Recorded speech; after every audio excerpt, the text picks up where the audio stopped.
Okay, we're now streaming. Thanks. Well, good evening, everyone, and welcome to the operations meeting on another lovely fall day. I understand it's supposed to rain this weekend, so it's hard to wish for rain, but it looks like that's the place we're in right now. So welcome, and I'll do the acknowledgement. The Greater Victoria School District wishes to recognize and acknowledge the Esquimalt and Songhees nations on whose traditional territories we live, we learn, and we do our work. Thank you all for joining us this evening. I do have regrets from Trustee Waters. She is not feeling well this evening, so she won't be joining us. So we will carry on and do our work, and welcome to everyone else. Trustee Ann Whitaker is here, and she's doing some Halloween artwork. So she's going to leave her screen off for a bit, but she will join us as she is needed for votes and motions and things like that. Before we have approval of the agenda, I would just like the Assembly's permission to move F1 and F2, operations update and Vic High update up to a new E1 and E2. And then move the other E's down, respectively, renumbering them. If there's no objections to that. Any other, well, I'll put the approval of the agenda motion on the floor if we could. Thank you, Trustee Ferris. Any other amendments to the agenda? Trustee Duncan? Yeah. And then Trustee Rob Painter? Yeah, Trustee so Duncan I just wanted, first. thank you, Chair. Yeah, so I just wanted to address what was E5 and E6, so the two policies on the agenda tonight. These were two policies that were on the Ed Policy meeting agenda earlier this month. And the that standing committee voted not to move these forward to the board. So so they really shouldn't be on the agenda. The previous standing committee has already voted on these, on both of these policies, and so would be out of order for this standing committee to consider them again. Technically, they were neither voted for or against. It was a tie vote. So, but I understand your point. So, if you wanted to make a motion to remove them from the agenda, that's in order. Yeah, I know a tie vote is essentially a failed vote in the context of voting on standing committees. So, yeah. Yes, I would suggest that we. Well, I'm happy to move a motion to remove those two items from the agenda. Okay, move. I'll second that. Okay. So Nicole and Anne. Okay, any discussion on that? Chair, Trustee Painter here. Just a reminder, we don't need seconders at committee, so movers are just fine. Perfect. Thank you for that reminder. Any discussion on removing these two items from the agenda? Trustee McNally. Yes, thank you. Ops is defined in our bylaws as, you know, all personnel matters, and we're not personnel. Trustees are not personnel. All financial and legal matters, not that. All matters related to facilities, not that. And information tech and planning matters, not that. So I support the motion to remove these two items. Okay, any further discussion? Okay, we'll call the question. Oh, sorry, Trustee Whitaker. Yeah, I do support this, and I guess for me, really, it's about I think they're important policies, and I think that there's a real opportunity here for the new board to take a look at this, to review them, so they understand and agree to what those roles are, and I just think that, you know, we should acknowledge that we've heard that perhaps maybe the sitting trustees aren't the ones to make these decisions right now. Trustee Duncan to close. Oh, sorry, Trustee Hensa and then Trustee Duncan. Thanks. Yeah, just a question of clarification, I guess. What if we don't do it tonight, then what happens to them if it wasn't, sorry, I missed the meeting, the Ed Policy meeting. What happens to those motions? Do they just go into limbo unless somebody else brings them back to Ed Policy, or what happens to them? I believe that's correct, but I'll defer to the Secretary Treasurer.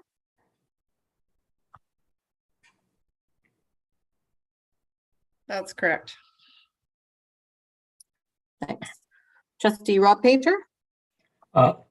just my understanding would be that because it's not, on the floor being voted on in the way that if it was like a bylaw needed 3 votes or something like that, all the work is still there. It would simply be a matter of essentially taking it up and moving it forward at the next place. It's not as if it disappears into the ether on, some way through November. So I don't see there being a risk as far as losing what's already been done. So to make it clear, though, it doesn't appear on another agenda until somebody moves a motion to put it there, just so you know. No, absolutely. Okay, so we've already had Trustee Whitaker, we've already had Trustee McNally, Trustee Duncan to close. We're just talking about, we're not debating what this is going to happen. We're just debating about taking it off this agenda. Can I just ask more than once at standing question of committees, Chair. clarification? Yeah. So, Whitaker. Just a question of clarification, because I do hear the valid point of this falling off. And I hope that wouldn't be the intent. I do think that the process is to put forward a motion, but I think there's also a trigger somewhere, if I'm not mistaken, that is actually requiring or making a recommendation to this board to create the roles of trustees, etc. So, and at this point, I'm sorry, I don't know where that is or if that's in camera even, but I think that there's another trigger. I do think that you guys should make a motion to make sure these come back, but you shouldn't discuss them tonight. Sorry. But is there not a trigger somewhere to make us do this anyway? I don't know if you would go back to the original motion where these were referred to the policy committee to bring them forward. I just thought there was another document, another recommendation. I don't think so. I think, and if it was, it would be 3 or 4 years old, I believe. Okay, Trustee Duncan to close. Yeah, so I appreciate all my colleagues' points, and I think we want to have those discussions in the future, but for the purposes of this particular matter and removing these 2 items from the agenda, it's really simply a procedural matter, and that is that these 2 policies were already voted on by the Ed Policy Standing Committee, and so it would not be in order to have them on the agenda tonight. And so I hope my colleagues will see that and remove them from the agenda. Thank you. Okay, we're going to call the question. All those in favor of removing E5 and E6, which would be the new E7 and E8 off the agenda. Okay, and that is unanimous, I believe. Okay, so we'll strike E7 and E8 off. We're back to the approval of the agenda. Any other changes to the agenda? Okay, seeing none. All those in favor of the agenda as amended? And that is unanimous. Thank you, Trustee Whitaker. Approval of the minutes of September 20th. Got to have a motion on the floor for approval. Trustee Ryan Painter, thank you.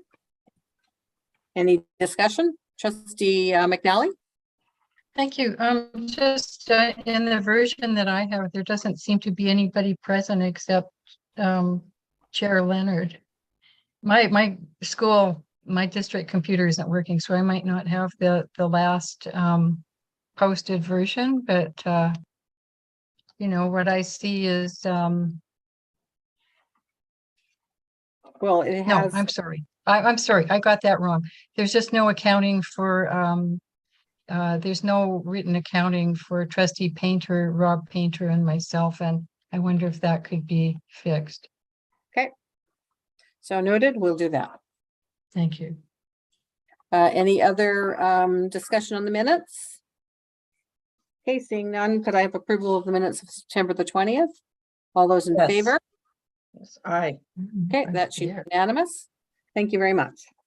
So we're moving. Chair, sorry, Chair Leonard, I would abstain since I was not present for that meeting. Sure. Thank you very much. Thank you for clarifying. So Trustee Rob Painter has abstained. Okay, and myself. Okay, thank you very much, Trustee McNally. Can I make a point of clarification on that? Yeah. Robert's rules clearly states that it does not matter if you were in attendance at the meeting or not, that you can vote on that. And in fact, if at this moment we edited all of those minutes and changed them completely from red chairs to green tables and we all agree to it, that would be what happened. So just, I often hear us not voting for the minutes because we weren't there, but we are allowed to do that. Could you quote, it's always You know what, interesting. I got paper Hear the mache all over source. my hands, Diane, and I'll send it to you at later on, okay?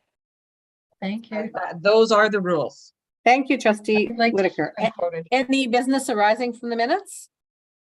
Trustee Duncan. Yeah, thank you, Chair.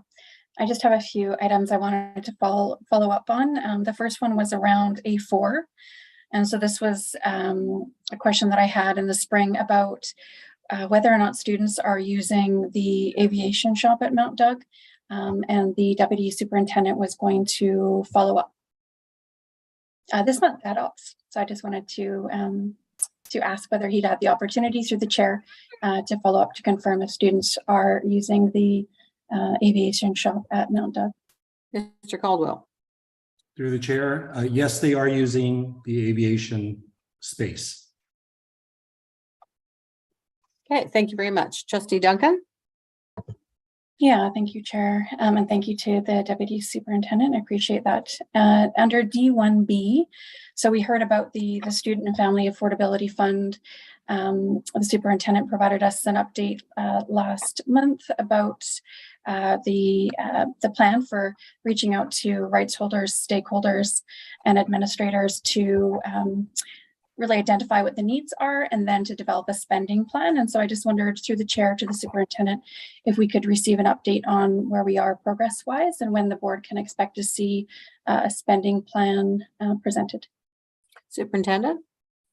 Yeah, thank you through the chair. And thank you for the follow-up question, Trustee Duncan. We are continuing to, we have meetings set up over the next week with rights holders and also with Métis Nations and urban people. So we're continuing to receive feedback from them, as well as collating the information we receive through the Google Doc from principals and vice principals after their discussions with PACs and school-based teams and staff. So we continue to work through that information. I would anticipate that you would get an update probably in the next 2 weeks or so. Okay, Thanks very thank much. you. Appreciate it. Anything else, Trustee Duncan? Just one final item under F1. So this related to the budget change report from last month. And I had asked for a budget change report for June so that it was easy to see sort of the year-end totals at the end of the financial. So through the chair to the Secretary Treasurer, thank you for providing the June budget change report. I just wondered if at some point we could add the budget change report that trustees received by email for June 2022 to a future pack-up. Secretary Treasurer. For clarification, is this the monthly financial report you're referring to? Yes, that's it. Yeah. Great. Thank you. Anything else from the minutes, Trustee Duncan? No, that was it. Thanks, Chair. Great, thanks. Anything else business arising? Okay, seeing none, thank you very much. We'll move on to Superintendent's report. Superintendent. Thank you again. I have the great privilege and honor to introduce Jules. Jules is joining us from Esquimalt, and we've had some fantastic student rep meetings. And I also was over at Esquimalt and got to meet with Jules and another student, as well as the administrative team there. And we talked about things that are both pertinent to Esquimalt students and also throughout the district. So welcome, Jules, and it's great to have you here at the operations meeting. Thank you. Thank you, and welcome, Jules. On behalf of the committee,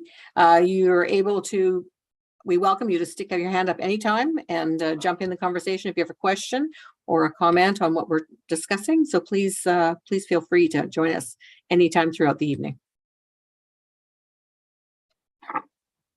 Okay, we're moving on to D, personnel items. D1, human resources update. I think that's Tammy. Yes, thank you very much, Trustee Leonard. So thank you for inviting me, and it's great to be here tonight to give you a little bit of an update on our staffing and in particular our educational staffing.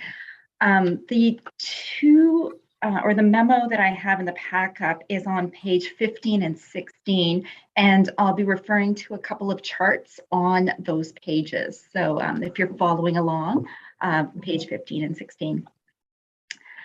So first of all, I just want to comment on that very first table.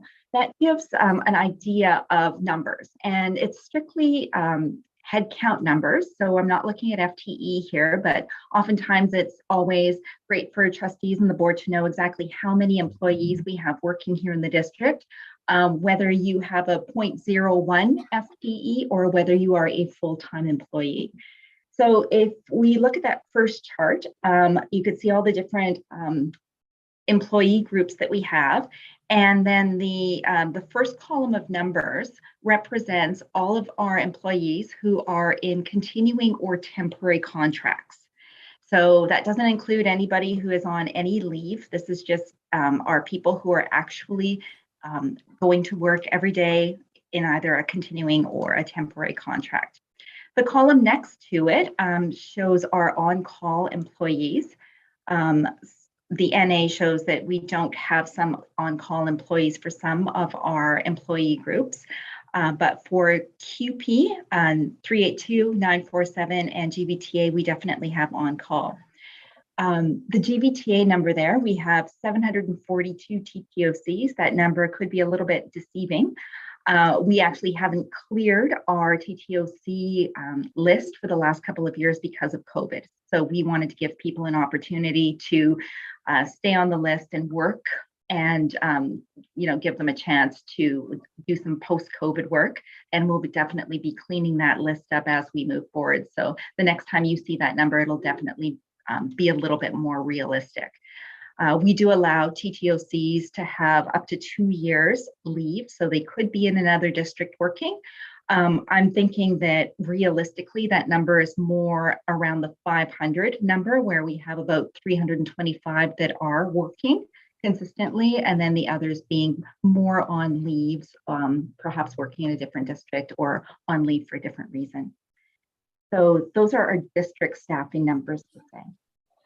The second chart represents our staffing for GVTA. So again, our teacher staffing.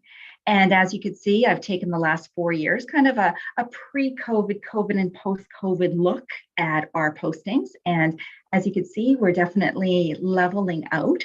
It definitely shows a recovery in the system, especially this last summer and during our June, summer, and September posting rounds. We had a lot of postings at secondary schools. If you recall, way back when COVID was at its peak, we lost international funding. So we lost a lot of our secondary positions in secondary schools, and a lot of our secondary teachers ended up taking positions in middle schools.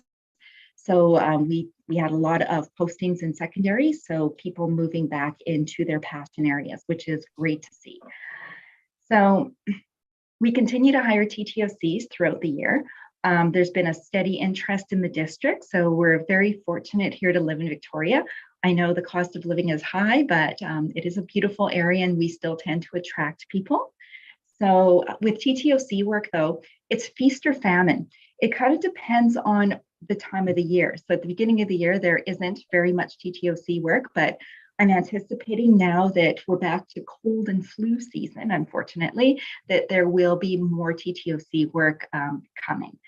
So we're gonna play it by ear. And again, if we notice that there is a need for more TTOCs, we can always look at a hiring fair as we've done before. So we'll just monitor that and work with the GVTA and see where we're at with our TTOC list.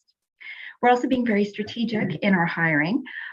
We always have shortages in certain areas, French immersion being one of them. Besides French immersion and French language teachers, we continue to look for and hire home ec teachers, tech ed teachers, as well as senior math and science, as well as computer science. So we're always looking for those specialists. And again, at every level, we are looking for counselor. I think that a lot of staff did hear our plea for counselors in the district. We do have people working on their master's degrees. I know, and a lot of people have indicated to us that they are doing so, and we anticipate more people getting that specialization for next year. So we're really excited about that. So our hiring has been steady, and we definitely rely on UVic and now VIU as well. As soon as their student teachers, their practicum teachers are finished, we tend to scoop them up and hire them into the district as soon as possible. So right now, I'd also like to take a bit, now that we're talking about educational staffing, I'd just like to take a little bit of an opportunity to update you on strengths. The last time we were here, we talked a little bit about strings, and I know that that we have expanded our strings through equity to all of our elementary schools, and through the board and through the donation from Amos. And those of you who forgot about that acronym, that is the Advocacy for Music in Schools, and that is a VCPAC subcommittee. So during our spring staffing, we had about 1.76 FTE of staffing that was to be allocated to about 25 schools. And I'm very, very pleased to announce that we have string staffing for all of those schools. So that's a very, very good news piece as we move forward. I know that we have some music teachers who have taken leaves in some other areas. So again, we're looking for music teachers, if anybody's listening out there, so please apply to the district. So, and again, we're very fortunate in that, and now it's just a matter of finding out how many students are interested. So again, the strings program at the elementary school is for grade 5s only. So I know that Deputy Superintendent Caldwell is looking at a music committee and looking at doing some evaluation of that as we move forward. So really excited about this, and very exciting to see where we move forward with strings. Next, I'd like to draw your attention to the CUPE posting table. That's towards the bottom of page 15. As you could see, we've maintained our staffing there. A little bit on the, we seem to not have as much of an in and out for our staffing. So we have we have some stability here. And what I did find, and again, this is another good news, I'll give you a bit of an update on some of the action taken with the EA retention. So back in the spring staffing process, the board allocated about, I think it was about $274,000 to look at EA hours, and we looked at retention. And the purpose of this was to create stability within the system. And I truly believe that this has been accomplished, or we're moving to that area. So the dollar amount, the 274, equated to about 178 EA hours per week. So we worked with Jane, I'm glad Jane's here. We worked with Jane Massey to look at how we would allocate the hours, and very difficult conversations. And we came up with a lot of different plans and a lot of different strategies. But what we ended up with was, in the end, we looked at staffing levels, and we looked at staffing turnover and which schools had the largest staffing turnover, and also the vulnerability index. So when we were looking at our 30-hour positions, we placed those in 5 schools, and the 5 schools are Craig Flower, George J, Quadra, Macaulay, and Vic West. So currently, all of those positions, the EAG positions in those schools, are 30-hour positions. And interestingly, we just looked back at last year's posting round to this year's posting round. We had about, just for one of those schools, we had 13 postings in and out this last year, and this year down to 2. So people are wanting in and not wanting to leave the school. So really, really good news as we move forward. So we hope that this is just a start, and that we continue getting 30-hour positions. So That being said, we still have challenges when it comes to daily replacement, when it comes to EAs. Again, our challenge is the provincial challenge, which is the national challenge. There's EA needs across Canada. We do continue to have highly skilled people who apply for positions. Many of these applicants make excellent candidates for our EA Bridge program. So we continue to look at our EA Bridge. And again, these are candidates who have equivalent education and or experience, but don't have that formal educational assistant training. I mean, it would be great if we had everybody to come in with that type of training, but we don't at this time. So we do look for that equivalency. Now, the last time that I presented to the trustees, I know that there were some questions around retention rates. So on page 16, I do have a table there that shows our retention rates, the number of participants that we had, the number that we hired versus how many we have retained.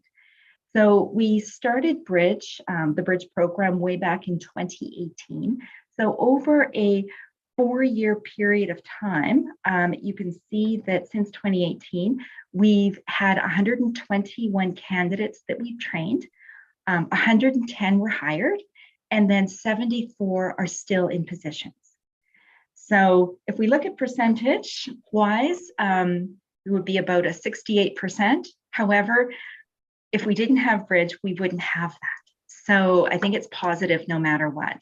And it just in some discussions, if people are trained here and then they go and they work with kids elsewhere, I still think that's training and money well spent because they're still working with kids. So we're hoping to do more Bridge programs as we move forward. They seem to be extremely positive, and our kids do need EAs in the classrooms. So we also are still looking to advertising. We look at Make a Future, and we're still trying to do local advertising through the radio. So we're trying to do everything that we can to get those EAs here in our systems. So we're not finished, and again, we're still looking for creative ideas around that. And again, our goal, whether it is staff, whether it is EA staff or just general staff, the goal is to bring in the best people for our kids, because that's why we're here. Thank you. Great, thanks so much, Tammy. Questions for Tammy? We had, I saw Trustee McNally, and then we'll go to Jane and then Tracy. So Trustee McNally, and then Rob.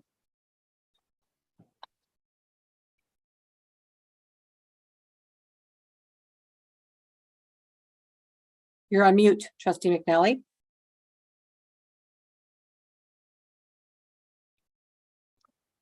Switching back and forth with one screen is weird. Okay, thank you.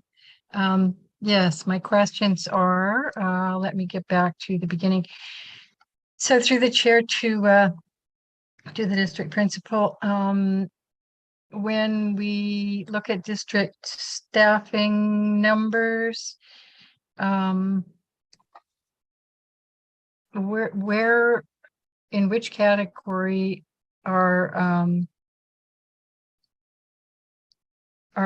folks like district principals counted, you know, under district staffing numbers? I'm just not, are they in there anywhere?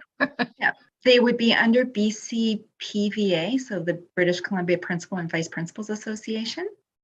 Okay, what about deputy district principals or associate district principals? They'd be in there as well? They would be through exempt staff. Through exempt staff. And yes. Sorry, just one more question. Sure. What about folks like the learning team?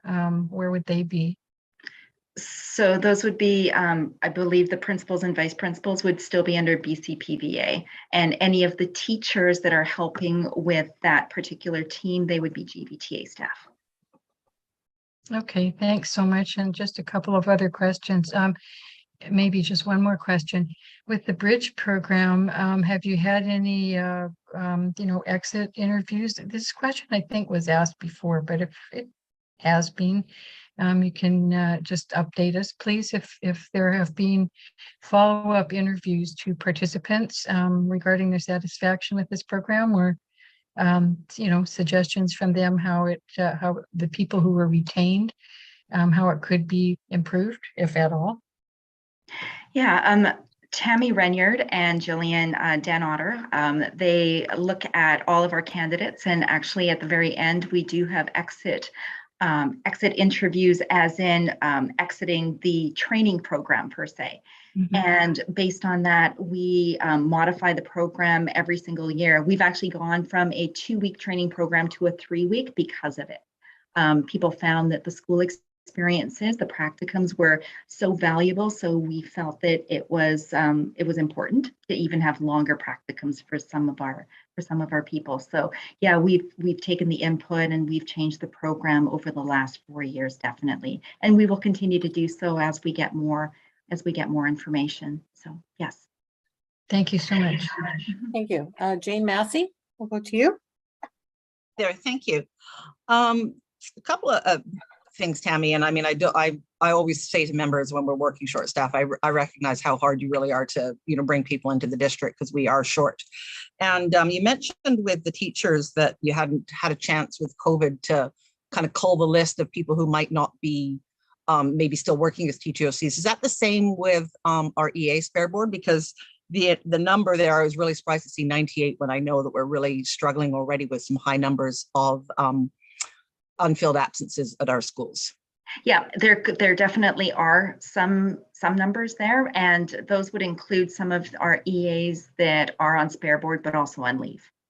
Right. Okay. Yeah. Because 98 seems to me, like I know some days we've been up in the 30s and 40s of unfilled absences. So to think that 98, and again, like I said, we are struggling with recruitment and retention and everything we can possibly do to find them. The Bridge program has been good, but it's also recognizing that the best candidates will be people, applicants that have taken the course. And, some of these, I know we're having to stretch what we accept to come into these programs, and appreciate that you give them that 3-week training, but that also translates to more work on, for some, not all, some have got great qualifications when they come in, but some, we're definitely, I would say, reaching a little bit. And so that adds to workload on our EAs in the schools, because they're also doing on-the-job training for some of these people who are, doing their best and, and want to do so well. And I recognize that, and you obviously keep 60% of them. So that's a good thing. But,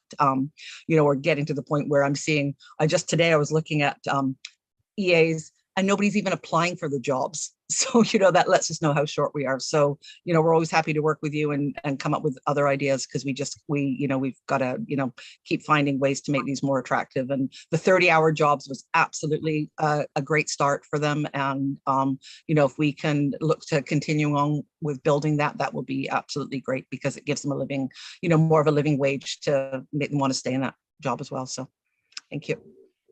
Thanks, Jane. Tracy? Thank you. That was a great report, really lots of helpful information, and I read it beforehand as well, so I did have some questions. Some have been answered from what you said, so just a couple. The classroom level deployment, I was just wondering if there's anything, not right this minute, but that I can look at that separates out, how many of those are teaching in classrooms and how many EAs are supporting in classrooms versus supporting in specialist roles. If there's some kind of a report that looks like that. Tammy? Yeah, sorry, you're differentiating between teacher, like in the classroom role, and like an inclusive ed teacher or a librarian, is that? Right, exactly, or counselor, anyone who's not working in a classroom role, and that's fine. It's not as important. I mean, I could probably count the number of classes and know how many there are, but I'm more curious also about the EA support that is actually, being deployed out there. Maybe even just per school would be helpful for me. That's good information for me to include as I move forward and make more reports. So is there anything right now that you can look at? I don't believe so. That's so okay. That would have to be generated. it's all just my curiosities. I wanted to say I'm so happy to hear that you did some 30-hour-a-week positions for EAs. It's, something I've been talking about for a long time, something that EAs and unions have been talking about for a long time. People want full-time work. And I think if that was effective, then that's something hopefully that this board will have a look at going forward, to continue to retain the EAs that you do have, especially given if you have a spare board that looks so small. That could be another attractant for those people because it'll give them the experience to get into that position. So really, yay, thank you for doing that.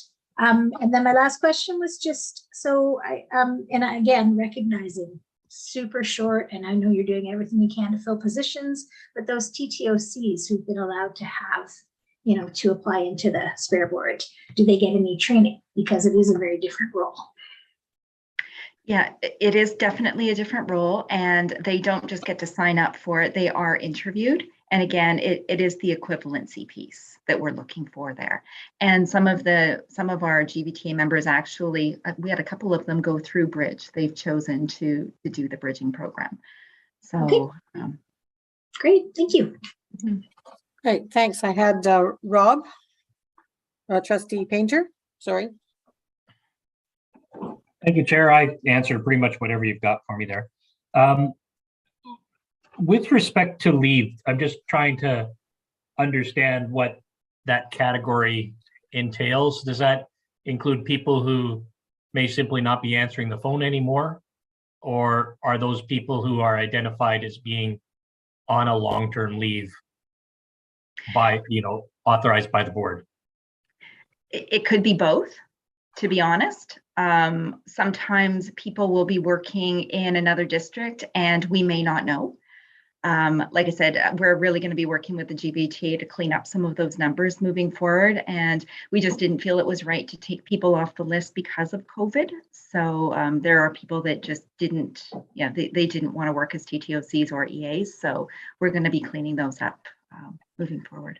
No, I can understand. I think that's actually quite considerate of you to do that. I was just trying to, in terms of whether or not there are in some of these categories, for example, on the summary of district staffing, I don't know if we're posting a certain number, and just as Jane Massey pointed out, we have identified 98 EAs on the spare board, but they may not actually be 98. So just in terms of trying to get a number of sort of what our effective strength is, that was just what I was wondering about.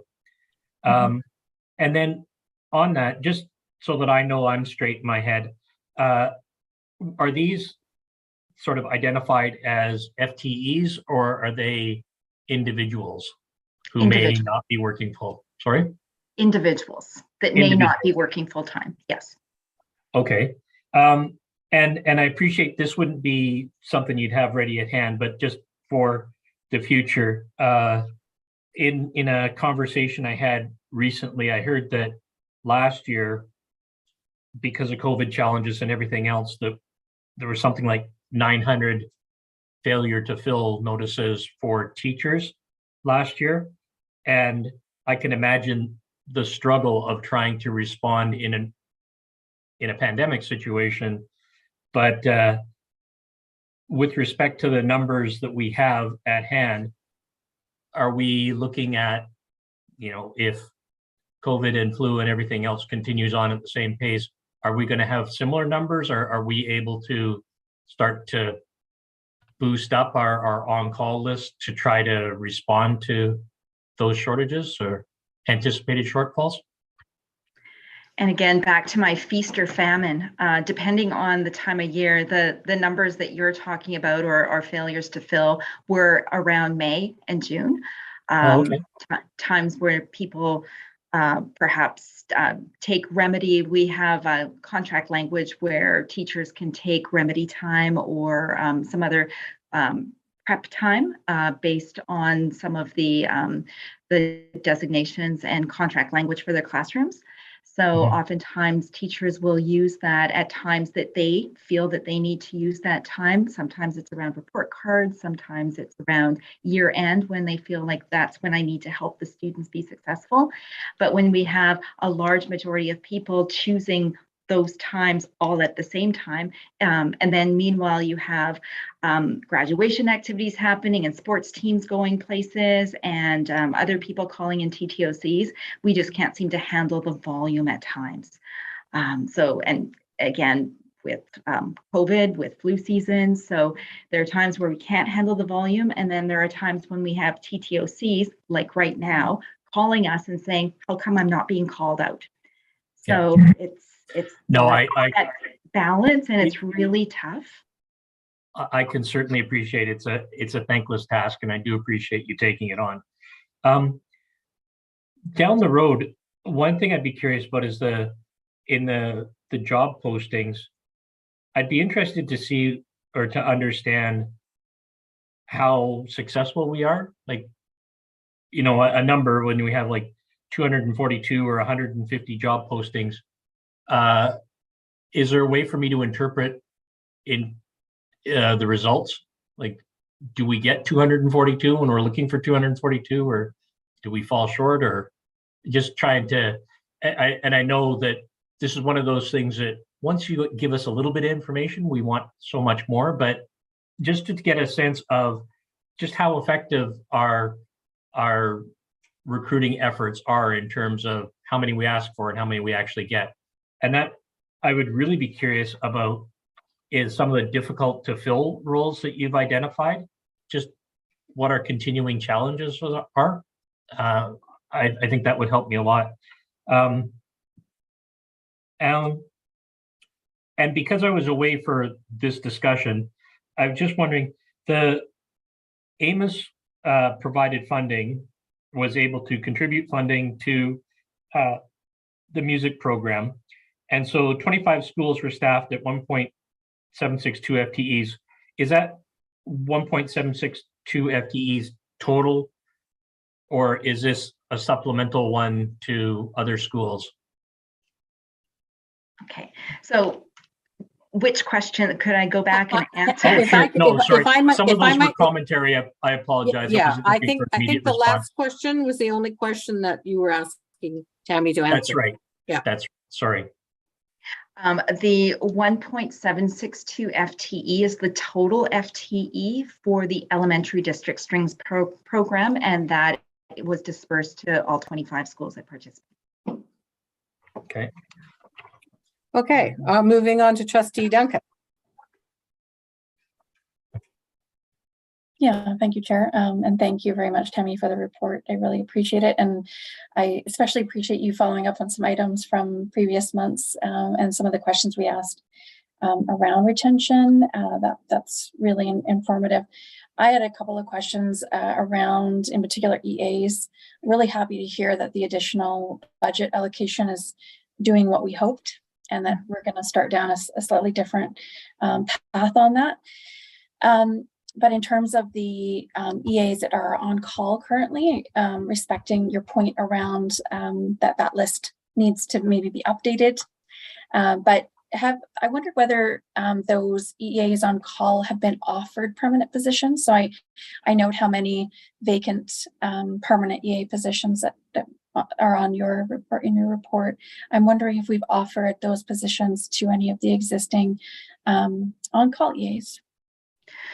So far, we have not had any issues filling positions. So the positions themselves have been filled. The failures to fill that we have come from the daily absences. So oftentimes we don't have enough people on our spare board in order to fill some of the daily absences. Or some of our, if somebody's off for a week because they do have COVID or something else happens. So it's those positions that we struggle with. That's helpful. And so in terms of I know that you've reached out to teachers to see if they would like to supplement with EA hours. And I believe it was 37 in your report. Teachers were interested in doing some EA work. Is that sort of on call, I assume?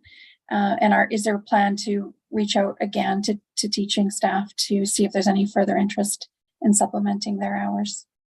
Yeah, so last year we had about 37 that were interested, and they would either work GVTA time. So when they're a teacher on call, they would work as a teacher on call with GVTA.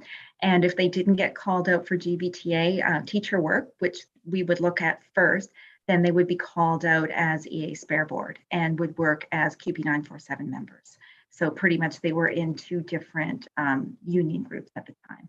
And yes, I haven't yet spoken to Winona and Jane for this coming year, but we would like to pursue that again. I always like to involve the union groups when we move down that kind of path. And then the only other question I had was just around the retention again. I wonder, as a matter of course, when we do lose a staff member, whether we do an exit interview in that context to identify, whether there's any areas that can inform us and our strategies we might use to increase retention. So yeah, just wondered about that. Yeah, so actually this was brought up by trustees a couple of years ago. So for the last year and now for the second year, we've been doing exit interviews. So thank you. And as a result of that, again, you're not going to be surprised. It's the hours. People are leaving the district to get positions with larger hours, or they're moving. Some of them are just moving out of our catchment area. So, and again, offering us some feedback on connectedness and, that piece about feeling valued and what it's like to be an EA in the classroom, kind of being that frontline person that's working with kiddos. So it's really good to get that feedback. Again, just as we look at retention and hiring, it really helps moving forward. So yes, and thank you to the trustees for giving us a little bit of a nudge on that one. I know that exit interviews were done a while ago, so it was nice to bring those back. That's great to hear. And thanks again, Tammy. And just through the chair, I had a question that wasn't for Tammy, but it relates to the report.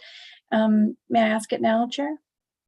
And who's it related to? Who's it going to? So it would be through you to either the superintendent or possibly the deputy superintendent. I just wanted to follow up on this, the music, the elementary strings piece. So it's great news that we've got so much uptake and we're starting to address some of those equity concerns about accessing the program.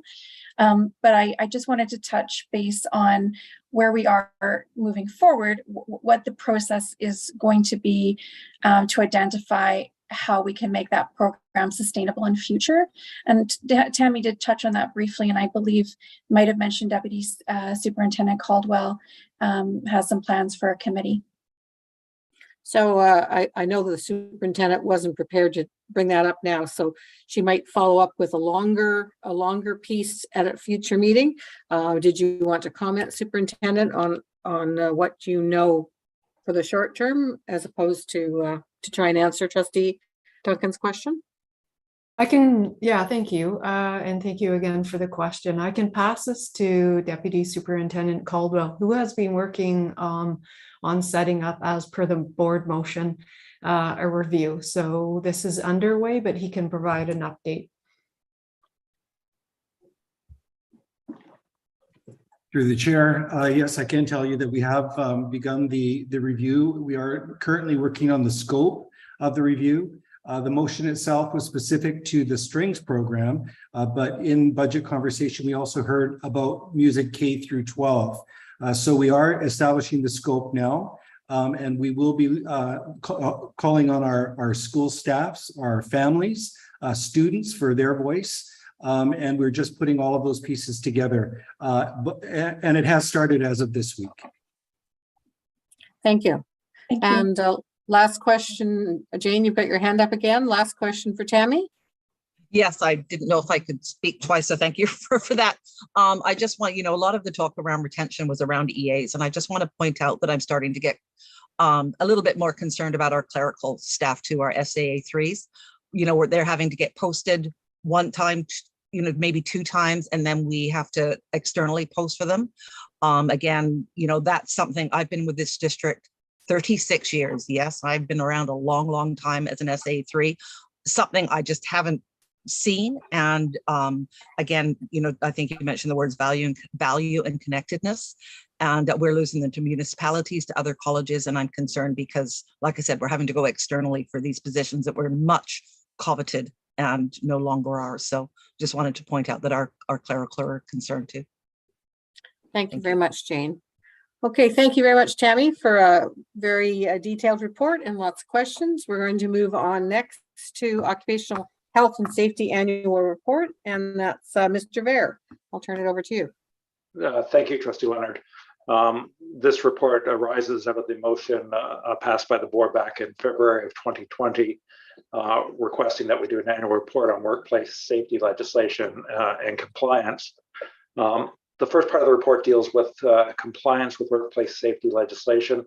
And as we've done in the past, we looked at three indicators of workplace safety legislation compliance. The first is the review of WorkSafe BC claims, and that's set out at the bottom of page 1 and the top of page 2 of the report. You will see an increase in WorkSafe BC claims. If you look at this past school year versus the prior 2 school years. If you look at last year, it's a bit of a dichotomy in terms of what we see in the numbers. So in the first 4 months of the last school year, we had 89 WorkSafe BC claims.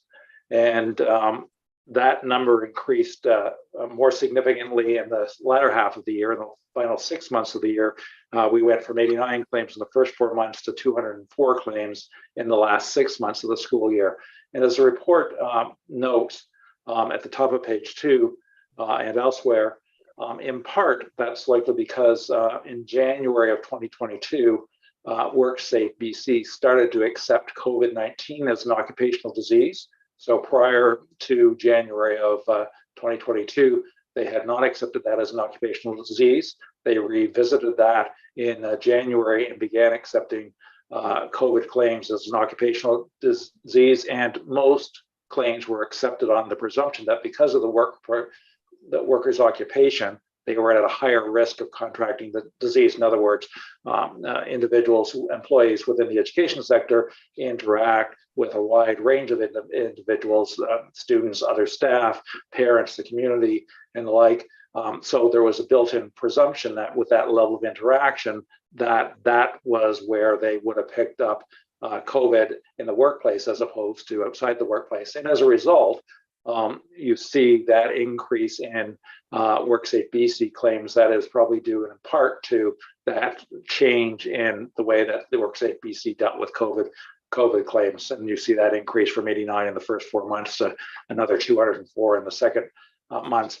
And that in part, as is noted at the chart at the top of page 2 of the report, indicate that's in part likely why when you look at the numbers of WorkSafe BC claims for the prior 2 school years, they were in the sort of 160s, and it went up to 300 the last year. And that's also a reflection of the fact that for those 2 prior years, COVID was not considered to be an occupational disease. So COVID work claims were not did not fall under WorkSafe BC claims when they occurred. So you see that in both the chart for last year and the chart where you compare last year versus the prior 2 years at the top of page 2. The other indicator that we look at, the second indicator that we look at is Form 1s, and those are the forms that are submitted under the Violence Prevention Protocol, under the Violence Prevention Program. And you will see an increase there when you look at the last school year and claims in a number of different employee groups. Those claims have increased from, in the case of, for example, 947, from 376 Form 1s up to 453 last year. Same with Gvta, up from 95 2 years ago to 209 last year, and an increase in Ps, VPs. Those are the 3 main employee groups where we see an increase in those claims. And that's certainly not surprising.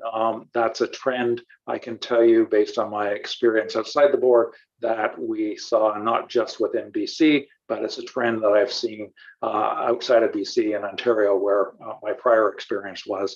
Obviously a concern regardless of the jurisdiction, and they continue to be a challenge. And I'll comment more about that in when we get to the next section on the report.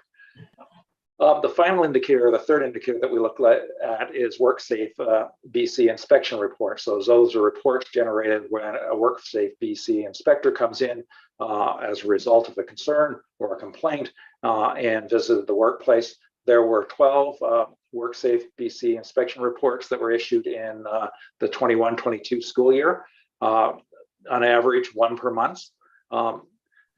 That number is a little bit misleading in that some of those claims are interrelated. So, for example, where we have a inspection related to a incident relating to bullying and harassment, for example, there'll be an order issued with respect to requesting the findings in that investigation, but usually the inspector will also issue an order about providing bullying and harassment policies and procedures to them. So you often get 2 orders with 1 incident.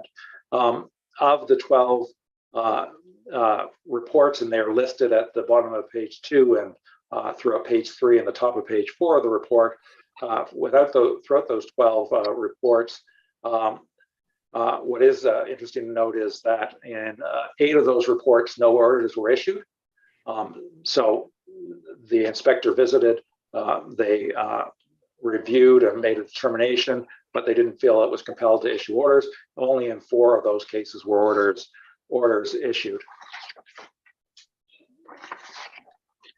Moving on to the strategic level improvements that are set out starting at page 4 of the report. That section of the report focuses, not surprising given the numbers I just referred to with respect to the filing of Form 1s under the Violence Prevention Program. This section of the report focuses on the Violence Prevention Program. As trustees will recall, that the Violence Prevention Program at this board arose as a result, in part, of 2 orders, WorkSafe BC inspection orders that were issued in the fall of 2018. And I won't review those are set out at the bottom of page 4 and the top of page 5 of the report. We looked at, over the last couple of years, ways to improve our dealing with the Violence Prevention Program. One of the ways that we've done that is during the last school year, we introduced an online application for tracking violent incidents, along with a checklist for administrators and some revised forms. The Violence Prevention Program manual that has been developed is currently undergoing a revision. We expect that will be ready by December of this year. We will take it to the District Health and Safety Committee first, so they can provide some advice and recommendations on improvements to the manual, and then we'll roll out the manual to the system, likely if the timelines go ahead in the early part of 2023. The other thing that we did last year is we provided awareness training on violence in the workplace, and as the report indicates at page 5 of the report, 2,317 employees were trained with this awareness on training on violence in the workplace, and we'll continue to look at how we train in the current school year. The other thing that we did last year, this spring in particular, was we did a violence risk assessment. So we sent out questionnaires to approximately 2,200 staff, and in March, we got a limited number of responses. So 170 workers responded, only about a 7.7% response rate. And the breakdown of those responding are set out at the bottom of page 5 of the report. They identified, or that the responses identified, what I would describe as 3 top priorities. One was a desire to have uniform instructions and expectations related to violence in the workplace. And we're looking at that. That's a bit of a challenge because each situation is different when it comes to violence in the workplace, depending on the school, the student, the staff, and others involved. But we continue to look at how we can provide some more uniformity in instruction and expectations. A uniform reporting and follow-up for violent incidents, and then some improved training on the violence prevention program on problem solving and techniques for employees. At the top of page 6 of the report, we've set out 6 changes that were recommended, and some of those have been implemented, others are in the process of implemented. And part of those included a final report of the violence risk assessment for the last school year, was uploaded to each school's joint Occupational Health and Safety Committee in early August, so they have the results as it relates to their schools. The second was a modification of the online violent incident tracker to allow for easier reporting, and that has been updated, as I noted earlier, and continues to be reviewed. If you look at the middle of page 6 of your report, there actually is a link there that will take you to the violent incident tracker if trustees are interested in knowing what that looks like and what employees now fill out when they fill out the online report. We've modified as I indicated, we're in the process of modifying the violence prevention program manual. We've drafted questionnaires that will help clarify the needs that will be leading factors to reducing violence. And we're just looking at how we can raise awareness of additional resources available to district employees, whether that be through the Employee and Family Assistance Program or at the Joint Occupational District Committee or the Joint School Committee. We've given you a bit of information on page 6 about the results of the violence risk assessments. 96.5% of the district employees that responded were aware of existing prevention procedures that are in place, and that's good because as the report indicates, that is the first step in dealing with violence in the workplace, is making sure people are aware of the reporting mechanism, and the online tracker provides an easier way for employees to report. But it also notes that there was a concern in that about 20%, 1 in 5 workers or so, responded that they felt additional training was of value beyond the training we provided last year, and we're continuing to look at that. What is interesting is in that the surveys, a little less than half, 46% of the workers responded that they never experienced violence, but of course that means that 54% experienced violence, and that could be experiencing it personally or being aware of others who experienced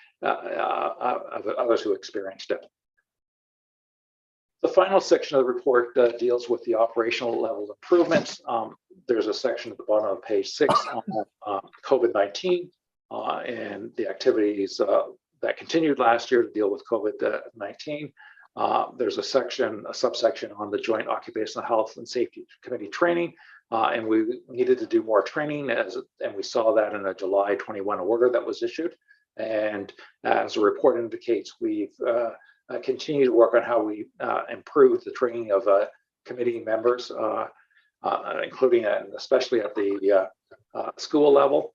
And we, for example, earlier this month, we made an arrangement with school district number 23, who was undergoing some training for their members to participate in. 33 of our staff participated in that training, and we'll continue to do more on a future Pro-D day to allow the balance of the members that need to be trained still to be trained. And finally, the report indicates some priorities for the 2022-2023 school year. They include continuing to respond to COVID as necessary, continuing to improve the violence prevention program through the risk assessment results, through training and incident tracking, continuing the Joint Health and Safety Committee's training and improving communication and improving support for inspections, and finally continuing to streamline and improve the safety training requirements. Happy, Trustee Leonard, to answer questions on the report. Thank you, Mr. Vare. So questions, Trustee Duncan, Trustee McNally, then Duncan. Thank you. Thank you, Mr. Vare. That's a really comprehensive report. I have 2 questions through the chair to you. And I'll just go backwards. Taking measures to, continue to respond to COVID 19 as necessary. I imagine the as necessary part is as prescribed by the provincial health officer. Is that right? Yeah, we continue to, we recognize that COVID-19 as a pandemic continues to be a concern within BC and elsewhere in Canada and beyond. But we also appreciate the fact that the numbers at the current time are significantly reduced from what we saw in 21-22 and then obviously in 2021 as well. So the as necessary will depend on where the COVID numbers trend over the next number of months as we move into the winter months, into the cold and flu and other seasons, and what directions we get from the medical officer of health for the province and elsewhere. Thank you.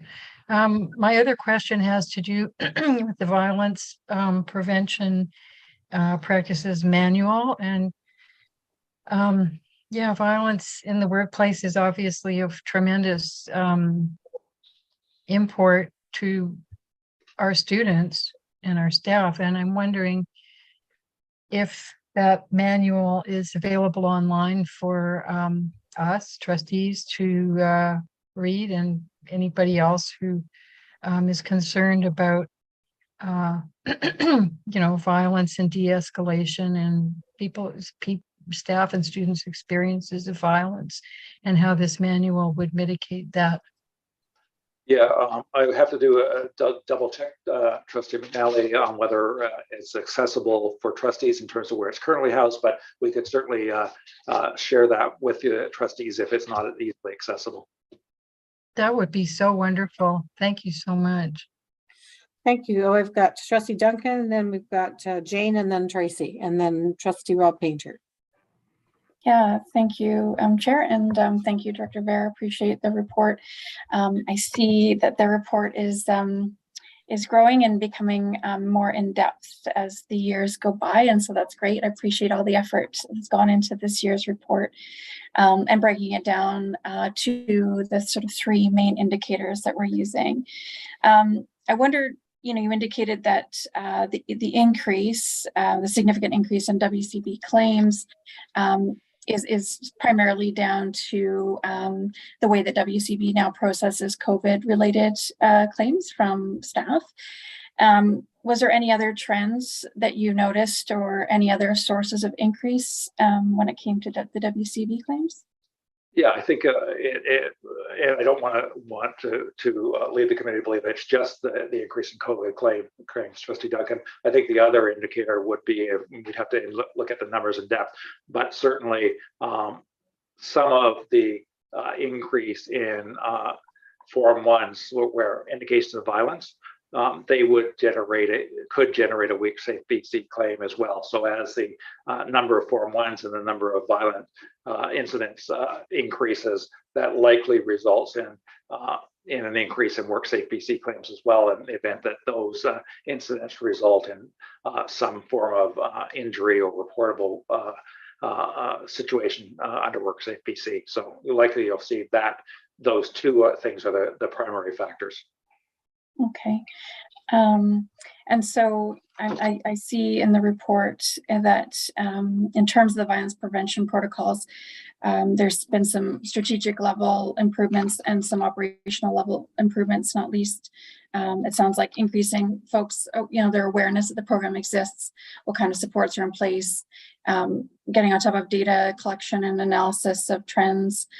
I'm wondering, I'm interested in, I think moving forward, the sort of trends analysis, so the types of high-level trends that we're seeing, and how we're addressing that from both a strategic and an operational level improvement perspective. So as I see significant increases in WCB claims and in violent prevention protocol, I think we call them Form 1? Is that right? Is that yeah.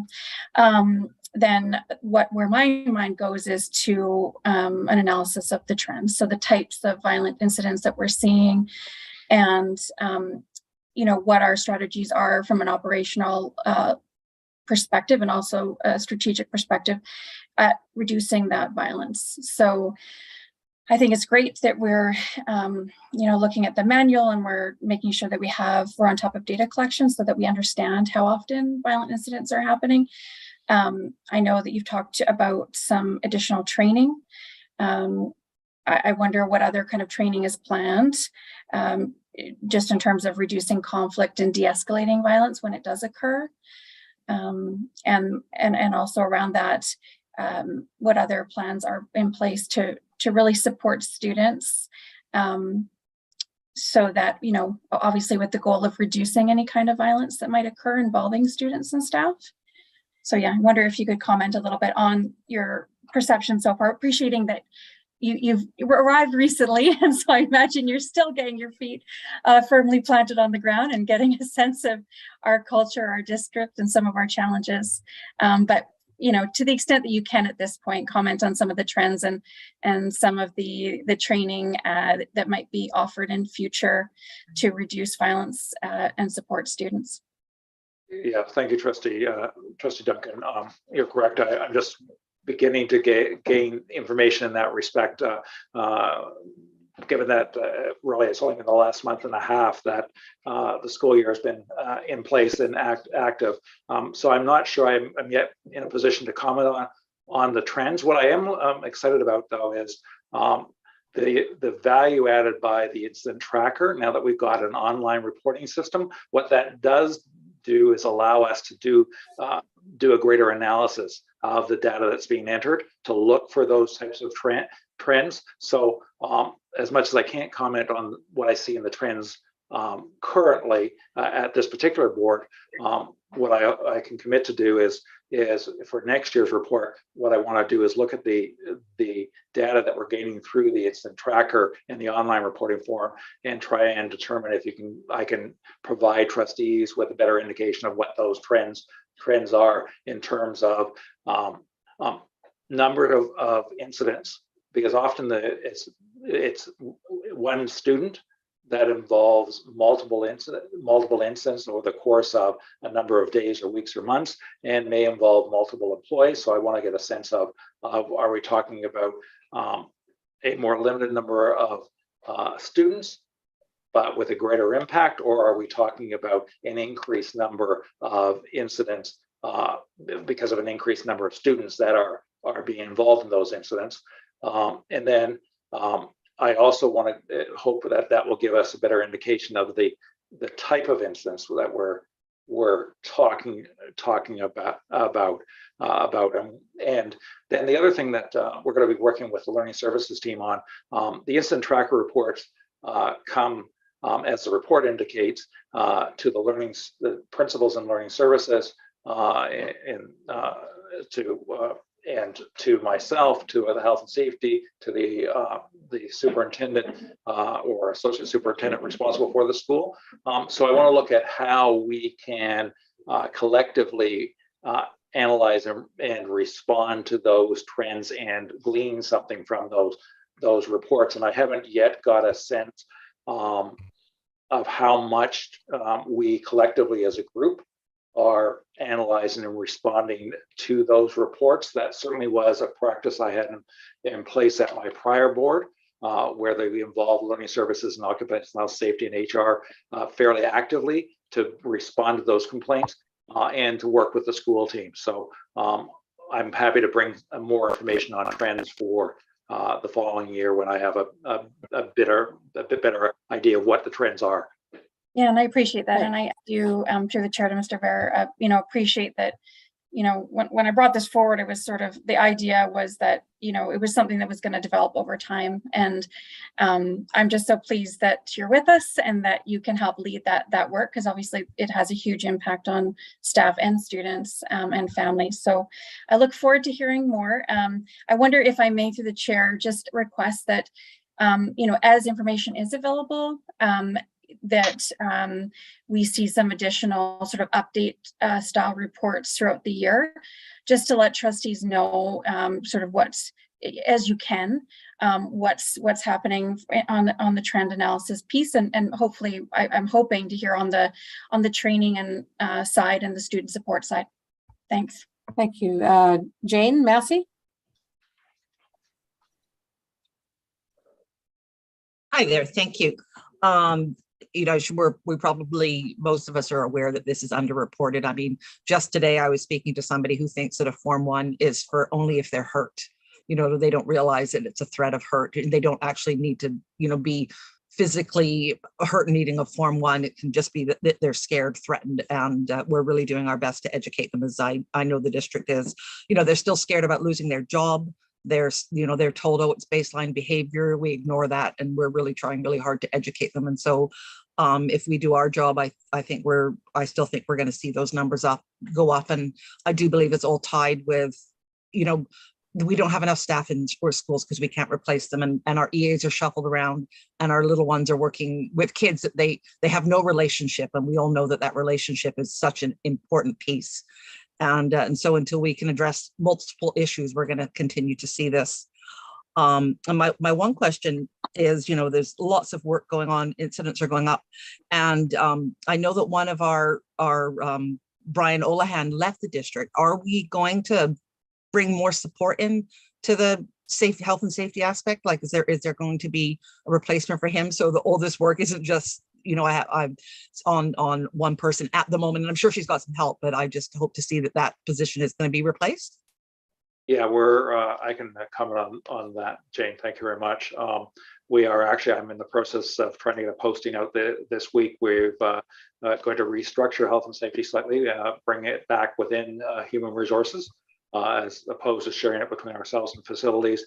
And I'm preparing a posting for a manager of occupational health and safety in order to bring not only an additional position into the back end to replace Brian, but also to bring it in at what I think is a more appropriate level to deal with some of these issues, and in particular, the occupational violence and the risk assessments I think require some higher level expertise. So you should see a posting out by hopefully the end of this week or the beginning of next week at the latest. Okay. Oh, that's great to hear. Thank you. Thank you, Tracy. Thank you, Chair. I'm sorry, I'm going to probably talk a lot this evening because I took a bunch of notes on the agenda. Thank you. That was a really thorough and interesting report. I wanted to start off by saying that as a disabled person with 3 disabled children, it's really triggering to hear children spoken about with the word violence arranged. And I just want to say, I already know, I'm very aware that that's WorkSafe language. So I totally get that it's required and it has to be part of those reports, but I really felt like it was necessary to bring an awareness to, like, it hurts to hear it. And it's not an appropriate term because we're talking about power dynamics here. I'm not going to get into a big long spiel about that, but I just wanted to put that out there for everyone to really think about. We're talking about kids here, and that's important. So I'll be quick. So is there a place where this is discussed ongoing where VCPAC can take part? I'm still learning about all the committees and all the places where I can get involved. There isn't, from an occupational health and safety perspective, in the sense that the committees we've got in place, both at the school level and at the district level, are composed of employer reps and workers reps, and that's what's expected under the health and safety legislation and the WorkSafe BC legislation. I anticipate there may be other venues in which that parents can participate, but that's not within occupational safety, although I would defer to others at the meeting who have more expertise than I do. Okay, and I mean, there's no question, just to be clear, that parents care a great deal about the safety of staff. And, you know, the parents that I know, and there are many, whose children have, work with educational assistants and other staff quite closely. You know, those people are really, really important in their lives, and they really matter a lot. So, you know, this is really important. So the questions I have, and I'm going to just list them because I don't think they're answerable right now. But one, does your incident report divide into type and severity? I know the answer is probably no, because with my other hat on with UC Access, I have these conversations at the provincial level. And so I'm pretty familiar with the reporting that's coming out, and I know it does not. And I think that as a district, that's something to consider, because I think it would help you. Some of the discussion you had there before and talking about your planned analysis of the type of incidents and stuff like that would be helped by finding a way of categorizing things a little more, I think. And is there a copy of the blank Form 1 that I could see that you could send to me? Yeah, and in fact, the Form 1, if you, in the report itself, there is on page 6 of the report, in the paragraph before the heading operational level improvements, there is a reference to the violent incident tracker. And if you click on that link, it will take you to the tracker, and the tracker. But I have to have a login. I tried. Okay, I apologize. I can certainly provide you with either a link or a copy of the form. That would be great. Thank you. Just then I won't have to ask so many questions about what's on it. And then in terms of training, Nicole had asked, Trustee Duncan had asked a little bit about that, but I was actually interested, which specific training have you done already? The violence in the workplace awareness training and the CPI, because there are so many different types of training, and I'm just curious. Yeah, my belief is that the focus was on the CPI, but there may be others that can confirm what training was offered. Superintendent. So when you talk about, perhaps there being one student in multiple incidents and things like that, that's where I look at the training and think, okay, so CPI is really reactive. If I could interrupt, Superintendent's got her hand up. She might be able to shed some light Absolutely. here. Thank you to both. Thank you to everyone for surfacing these things. I think, and I won't do justice to all of the things that we're doing throughout the district, so I apologize in advance for that.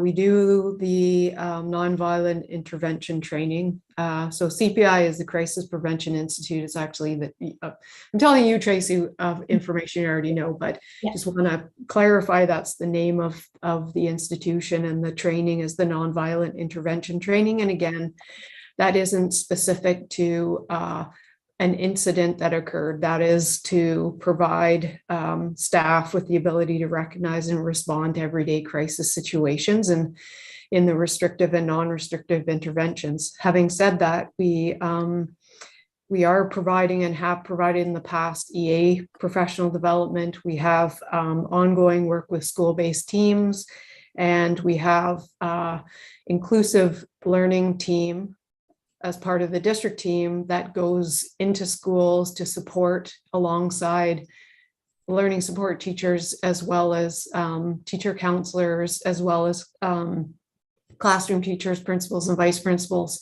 So where they, as a team, receive forms and requests for support. So when those occur, they're into the school visiting with the teachers. We have district learning support teachers as well who go in and work alongside, and we are recognizing these are students, these are children, and behavior is a means of communicating, and we want to be as proactive as we can, and then also respond when needed. So it's both trying to get ahead of these and provide what we can for the student. And I go to Ross Green, children will do well when they can. And so we're looking at it from strength-based, but also multiple levels of support that we're trying to come in and come alongside. So we could provide through ed policy meetings more comprehensive information, but I did want to say this is multi-layered and multi-leveled, and really try to be responsive.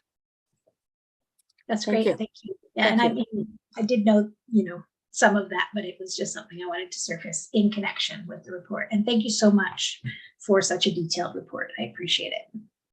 Thank you. Trustee Rob Painter, you had your hand up, I believe. I did. Thank you, Chair. And Mr. Vera, I'm really impressed, actually. This is one that I'll be reading again at length, because I'm quite impressed with the details you've managed to put in here. Of course, having said that, you've piqued my curiosity. So the January 2022, you made mention of WorkSafe BC changing its attitude towards COVID, or its interpretation of COVID as a WorkSafe illness. What does that say in terms of staff who may have had COVID prior to that date? Should they be reapplying, or are they simply out of luck at this point and it's not going to be considered WorkSafe or workplace related? Yeah, as far as I'm aware, Trustee Painter, at this point, they would be, to use your phrase, out of luck, in the sense that the definition was changed on a go-forward basis, but not retroactively. So any claims up until December of 2021 would still fall under, unfortunately, follow the old rules where it wasn't considered a WorkSafe BC claim. Okay, well, thank you for that. One thing I was wondering about is, and I apologize, I recognize that this is, we're following the direction from health authorities, but do we have the means to provide testing for staff or students who are feeling unwell? Like, I know that the kits were available at pharmacies. Are we able to have kits on hand that staff can make use of? Like the ones I grab at the pharmacy offer like 5 different uses. If it was just a one-off, I expect it could stretch a little further, but it might be helpful to have that kind of a resource if we are anticipating challenges going forward and we can get people out of the facility before they become contagious. Yeah, I'll certainly take that under advisement as the trends move forward. Yeah. Well, and understood entirely that that's a one-off from me. So I'm just curious about what we're doing as far as at site level support. The other question I had was just at work, I'm signed up for flu shots in a couple of weeks. I was wondering, are we organizing flu shots through for our staff at schools? Yes, we are. The first clinics start later this week. During the past couple of years, originally individuals paid for the cost of their own flu shot. For the past couple of years, in part because of the pandemic, we have the board has picked up that cost, and we will continue for this year at least to have the board pick up that cost. So those clinics, so they say, should start. I know there's at least one at one of our schools on Thursday or Friday this week, and others continuing on an ongoing basis. Yeah, and I'm sure I'm not the only one, but I was just thinking about the staffing report we just had and this, and just seeing a connection. So that was why it came to mind. I was wondering about the WorkSafe incident reports. I'm really pleased to see they're broken out by individual reports. And I took a quick look on WorkSafe, and I noticed that it's possible to have access through administration so that we can actually review those. Is that something that could be considered, and actually probably more appropriate through superintendent to consider? I'm not looking for an answer right now, but something that when I look at some of these, I see the potential for bringing forward policy recommendations across the board level, not trying to get into the weeds of individual reports. And the last one I was wondering, and I understand that, two last points. The incident tracker, I took a quick look at it, and I was actually really impressed with just how thorough some of the content was. And I recognize that it, incredibly challenging to try to cover all scenarios all the time. But I was wondering, are the conditions under which incidents occur, is that something that you're tracking either here or elsewhere? And by that, I mean, as a staff person working, with someone who is a consistent charge or a new charge, are they working alone, or are they with other staff? Just things like that might help us to understand sort of patterns or trends, just in terms of things that we might be able to do on a broader level? Yeah, and certainly, Trustee Painter, those are some of the trends that I referenced with respect to Trustee Duncan that we want to start looking at. The only challenge with the instant tracker, to be quite candid, is it relies on the information, of course, that's entered by the employee. So depending on how detailed they are in sharing that information, that will drive how much we can draw out of it in terms of trends. But our hope is that with our encouragement, with the encouragement, as Jane indicated, of the unions to better understand what Form 1s and the instant tracker are all about, that employees will be felt comfortable filling out and sharing as much information as they can, because that certainly allows us to look at some of the trends and look at some of the steps that can be taken. That's excellent. And I appreciate you're way ahead of where I am right now as far as this is concerned. I feel very positive about looking at this tool and the potential it has. The last one I was wondering, and it just speaks to the staff participation part. I would assume that something like release time for filling out the reports would be something that WorkSafe would probably already provide under its direction. Is that something that we have clearly stated to staff, that if an incident occurs, they have the time to fill out one of these reports? Yeah, and I think we have, but I think we also, as I look at next steps, I think, as Jane indicated, there's room for improvement in that area, because I think I would agree with her comments that likely things are underreported. And we've got to make sure that we're, if we rely on the instant tracker to drive trends and look at improvements, then we've got to make sure that that it's being filled out where it needs to be filled out and that time is provided. So I think that's something we've got to look more closely at. Okay, that's everything for me. So once again, thank you very much. Thank you very much. Trustee Duncan, we're moving on. Everybody's had an opportunity to speak that I saw hands for, so we're going to move on to the next topic. Thank you, Mr. Vera, for that complete and fulsome report.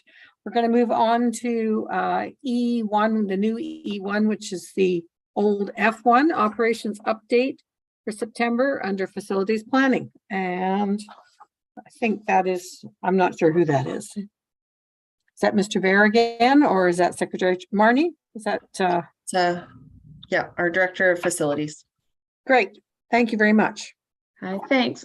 Just a quick update. So carpets were introduced back into kindergarten to grade 3 classrooms now.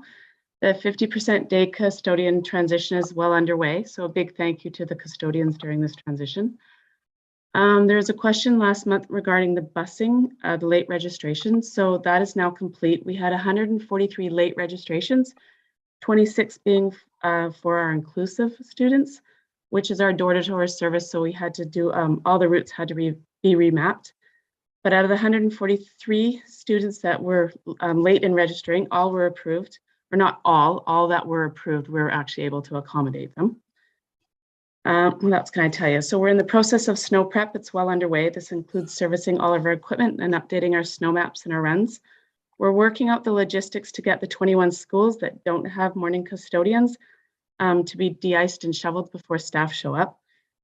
The network communications and infrastructure security team was extremely busy last month. They have to do all the staff changes, so provide all the fobs, security and access to all the buildings, and they have to modify all the voice messaging systems and provide printer access. So that's well underway.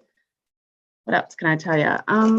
The maintenance managers, they're now conducting our monthly shop audits. So these will go directly to the principals and vice principals for review and to deal with some of the deficiencies. The DDC projects are well underway and progressing well. Once complete, that will assist with reducing our greenhouse gas emissions, as will the timer controls that will be installed on the exhaust fans at Arbutus and Uplands. And lastly, the lighting upgrades at Tillicum are underway, with our Lights Out sticker campaign ready for a pilot with some wonderful artwork. Hopefully I can show you next month by our primary students. They're absolutely adorable stickers. Thank you. That was scary about snow preparation. Yeah, sorry for that. That's okay. That was a little shock to the system. Any questions for for her on her report. We have Trustee Duncan and then Trustee Rob Painter. Yeah, thank you, Chair, and thank you so much for your report as always.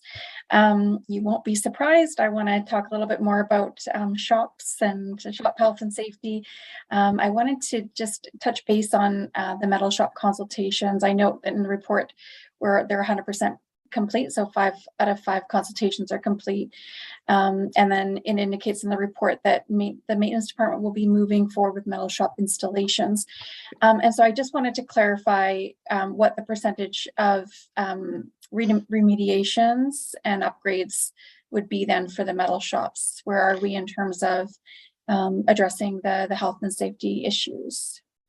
We're just starting. So the consultations looked at the placement of the equipment, what equipment we could actually take out of shops and what we can put back in.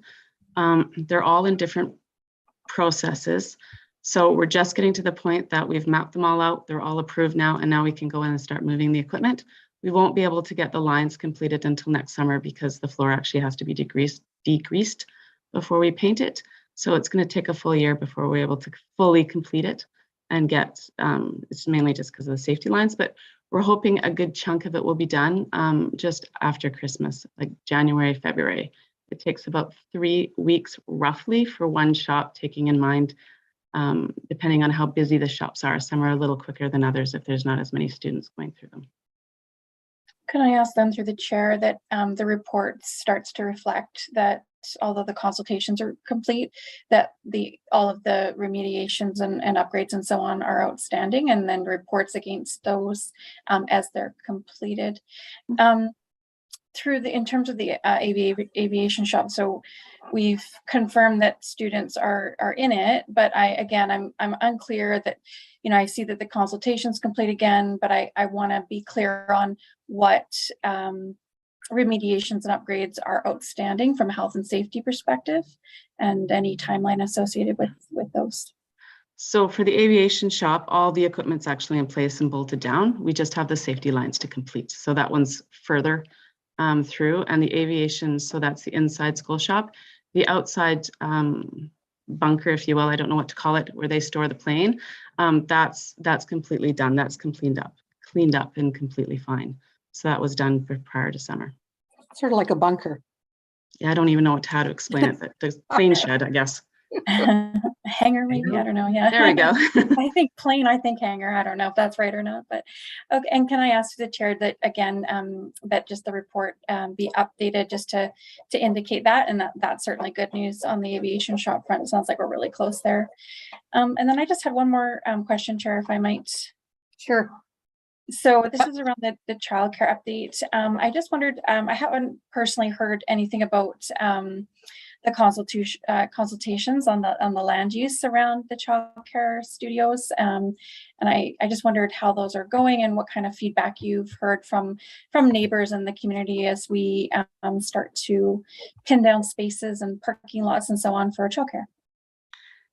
Yeah, so the ones that are located on there, before we apply for the building permit, we completely complete our consultations because that depends on the location of the parking lots and the location of the actual studios. So Hillcrest, Lake Hill, and Mackenzie were done. The consultations on our side consist of, prior to COVID, it sounds weird to say that, but prior to COVID, we did a consultation with just the staff and some PAC members. And then we brought it, took their feedback into consideration.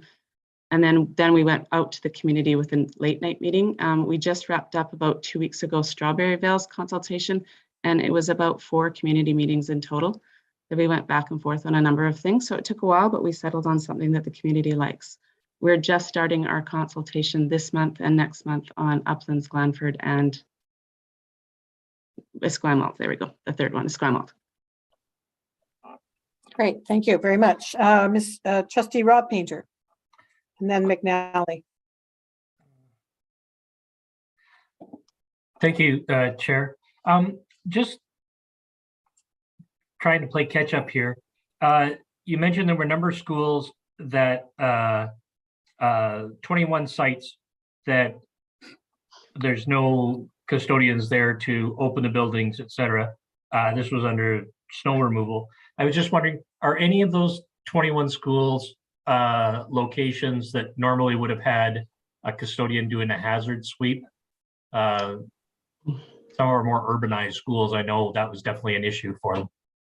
Yeah, I can't answer that off the top of my head, but I do know the most prominent ones where we need needle sweeps, like South Park. They're being completed by our grounds department now. So any of the higher priority ones, we've sent our grounds crew out first thing in the morning before the students and staff get there to do the needle sweep.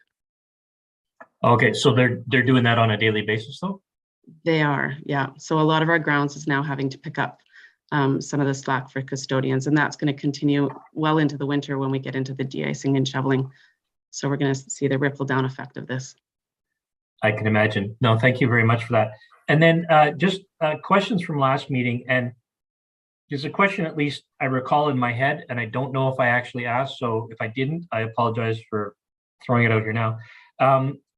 Following, with respect to the use of products and WMIS training, I thought I'd asked about cleaning procedures if staff, non-custodial staff, were maybe dealing with bodily fluids, possibly infectious materials. Is that something that's covered in WMIS, or is that extra training as well? I'm not a WMIS expert for sure, but I don't know if it's actually covered. I do know that our custodial staff have the skills and the training to actually clean up bodily fluids and stuff. They are the ones to clean up bodily fluids. So there is like a spill package, if you will, at the schools that they can deploy to kind of take down the smell and absorb some of the mess, if you will. And then they can put those great, what are they called? The yellow signs for water and slippage. They can put those out, and then the custodians can come back to the school and clean it up at a later time, or you can get they're not available to come back. You can get the foreman to actually come back. And Trustee Painter, you had asked that the last meeting. It's on page 55. The answer is number 3. Well, no, but it was the shorter version. I was seeking clarification of whether what we just discussed is part of that WMIS training. That's all. Thank you. Okay. Thank you very much. I appreciate those. Thank you, Trustee McNally. Thank you. Through the chair to Marnie, I noticed that carpets are back, and carpets were out for a while. When I was teaching, carpets were out, and so I forget who had to clean them if a teacher chose to have a carpet in an elementary school or any area of their classroom. But now the carpets are back, who is responsible for cleaning them, and what are the protocols around how often to clean them? So this summer, they actually took all the carpets for K-3 only, and that does not include music rooms, libraries. The carpets aren't cleaned in those areas. So there's one carpet allowed in kindergarten, grade 1, grade 2, and grade 3, and they're vacuumed nightly. Anything else that's around the school in grade 4 or 5, they're not vacuumed. Wow, lots of work for the nighttime custodian. Thank you. Welcome. Okay, awesome. Thank you very much for that. We're moving on to F2, which is now the new E2, the Vic High seismic project update. Just continue along. Yes, thank you. Okay, thanks. Okay, the site's progressing well. We are still seeing delays in material and labor shortages on site, which is just part of this construction market. So we're trying to mitigate that still. The last tender has been posted. That's the tender for the finished carpentry, the bathroom accessories, and the door hardware. It should close in early November. Framing's well underway, as in, and the interior drywall has started. So some of these rooms are actually starting to look like rooms now, which is exciting. The exterior windows and the brick and terracotta are progressing well.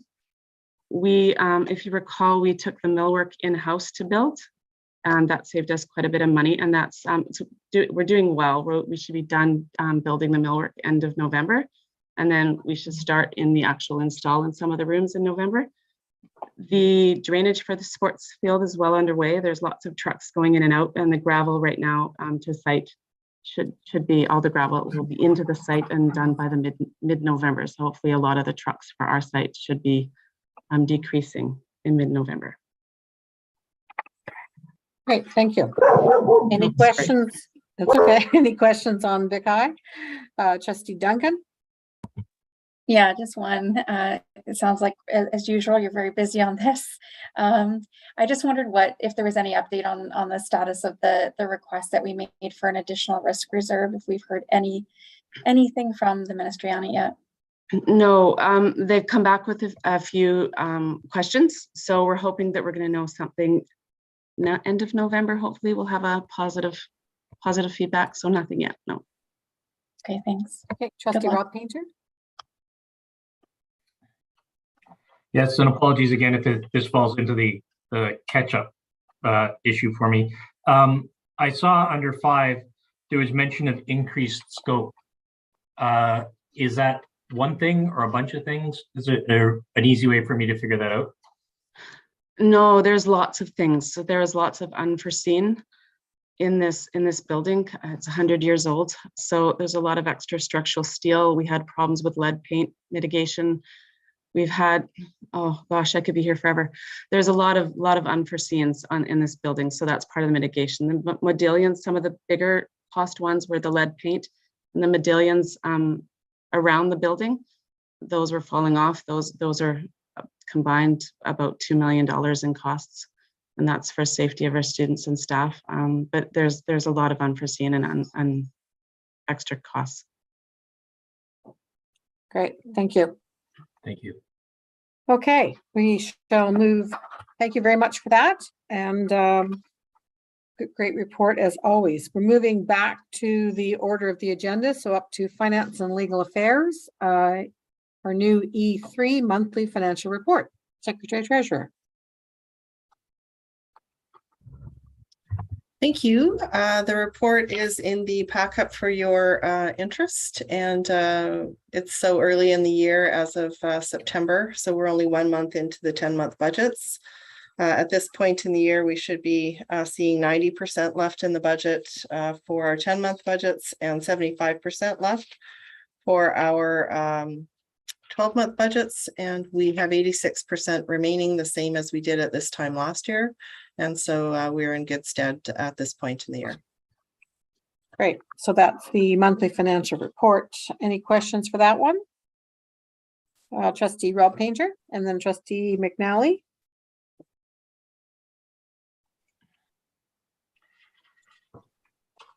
And I can say right off the bat that without trying to drag this out for anyone, it might be easier if I simply send an email in of my itemized list, and that'll be a little more convenient to respond to.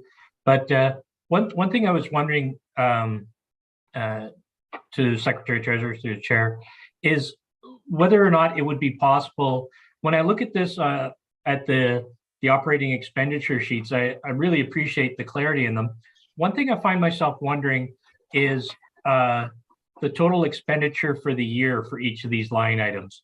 So when I look at them, I see how much is expended to date for last year. I'd be curious to see what the total expenditure for that line item was, just so that I can try to get a sense of, well, did we use it all, or is this one of those ones that fluctuates from year to year? I think that would be really helpful.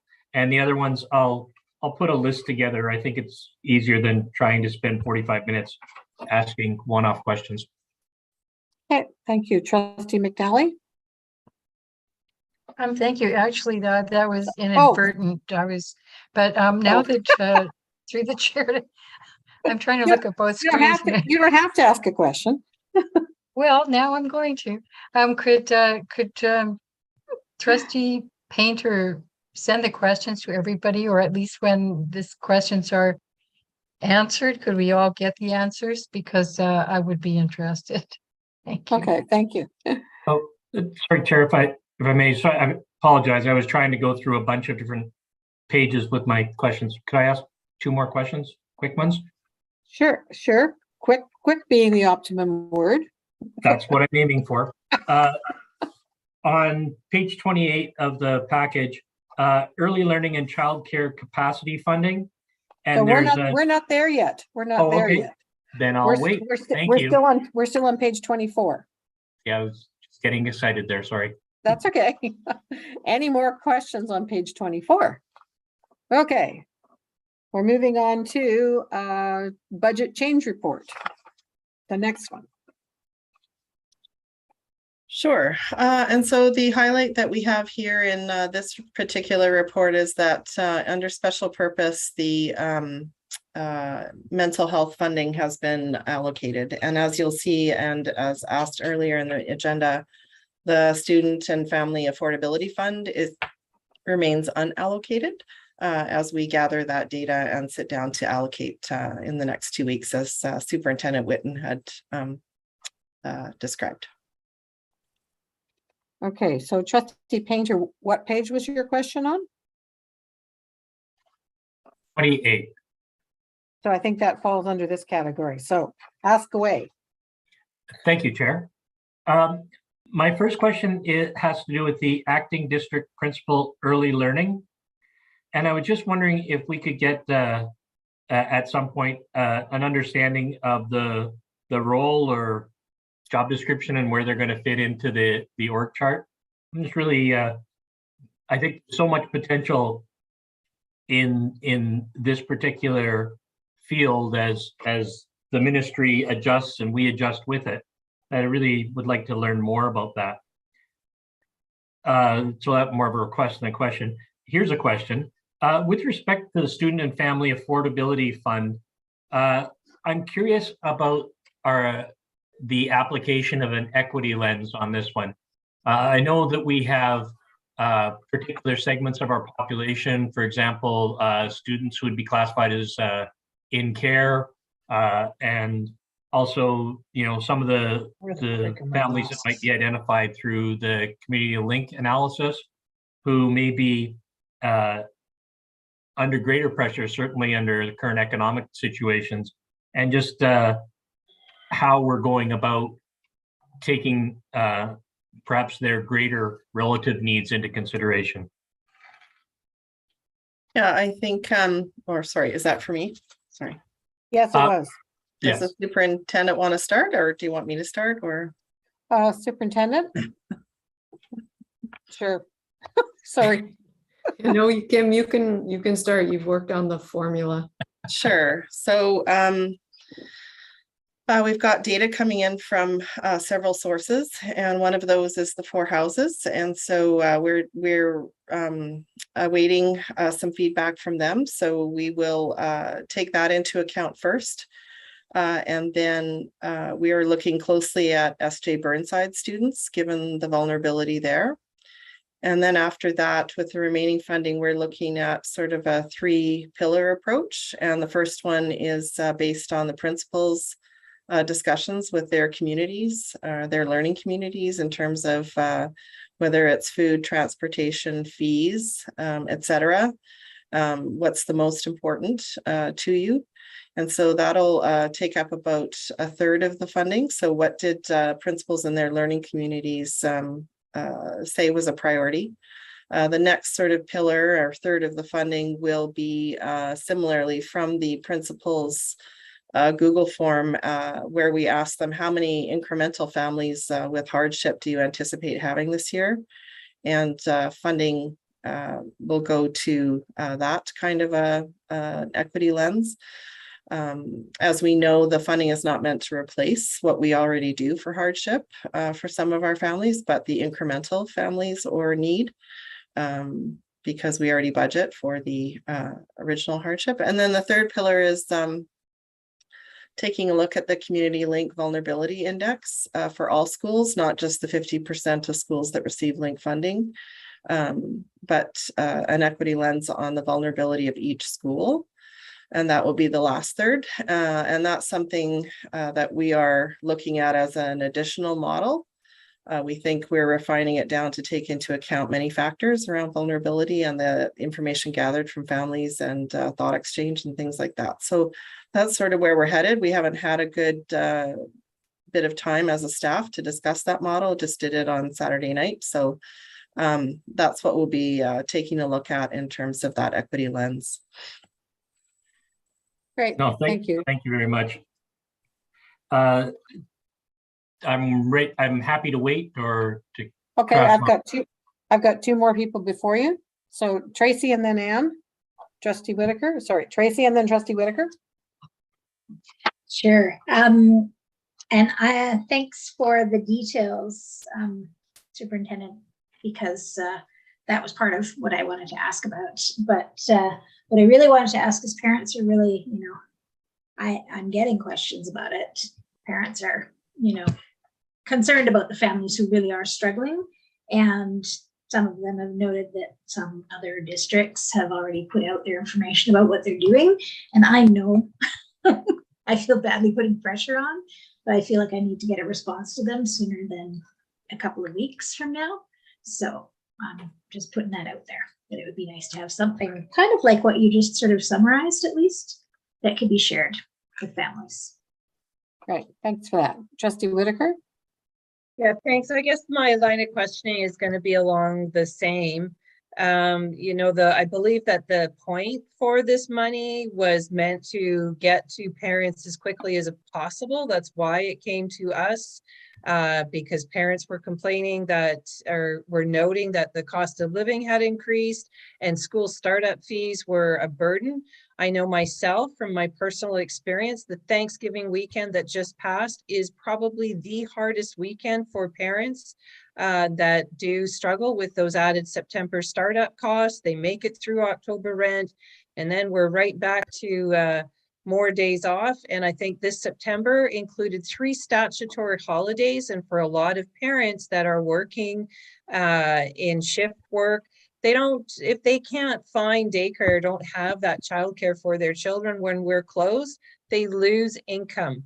And September was a really hard month. And I just, I'm seeing that other districts, in fact, most districts around that I'm hearing from have at least started to shovel this money out the door. And I guess I'm concerned on the timeline. When you look at $1.9 million, it takes some effort to spend that money. And I guess I'm concerned that by the end of this year, that we will still have funds left and our parents are going to lose out on that opportunity and that support that I think that they greatly need. So I'm really hoping that we see something very quickly, not another 2 weeks, but by November 1st, that people are aware of how they can access the funds that government has intended to get to parents now. So I'm hoping that we will see some less survey time, more action time. Thank you. Okay, thank you. What I'm going to propose is a 5-minute break here for just people to do whatever they need to do. Are you moving a 5-minute break, Trustee Rob Painter? Well, I was just wondering, Chair, I had like one more question for this section and then we could wrap up the section and have a break. That might be tidier. Just a thought. Okay, one more question then, and before we go into the next enrollment capacity, I thought it would be a good idea to have a little break. So one more question, Trustee Painter, and then we'll have a 5-minute recess. Thank you, Chair. And right off the bat, I apologize. I finally got a computer going now, so I'm in the process of restructuring my records. But I'm trying to remember, it seemed to me that we had identified that Pacifica Housing quit claim, that revenue was actually earmarked some years back around the Burnside school project. And I'm just wondering if anyone could remind me where that was intended to go. It was like computers or like some of the other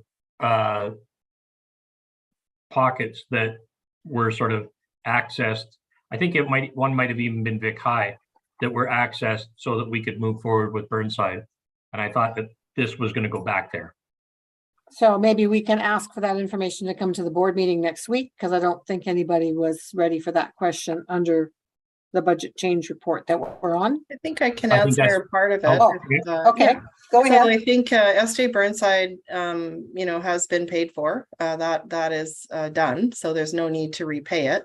But I think where we did borrow from was perhaps the shoreline project and the tech project. And so those monies are earmarked to go back to those 2 projects, I believe. But I can clarify at the board meeting if I am incorrect, or I can on the next budget change report if you like.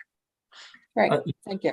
Thanks very much. I realize it's been a while now, so I was just trying to refresh my memory. Yeah. Okay, so everybody will be back at 9:05. So we'll see you in a second.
So if we can start moving back into the meeting again, that would be awesome. Thank you.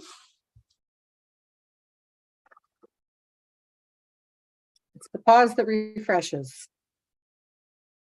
Nice drink of water, a little bit of a stretch, and away we go.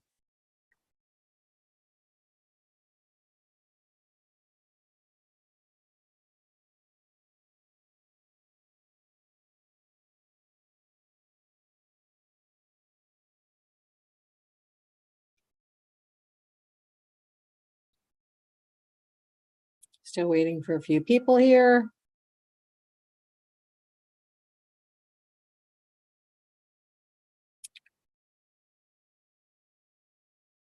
Diane, Tom, and Ryan, and Anne.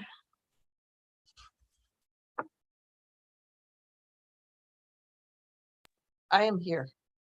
How's the paper mache going? Sorry, paper mache. There will be piñatas. Oh, good. I used to like making those.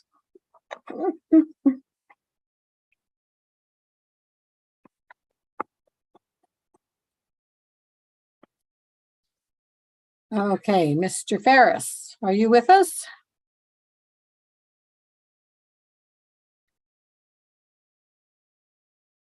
Well, I think we'll go start. I'm sure he's just on his way.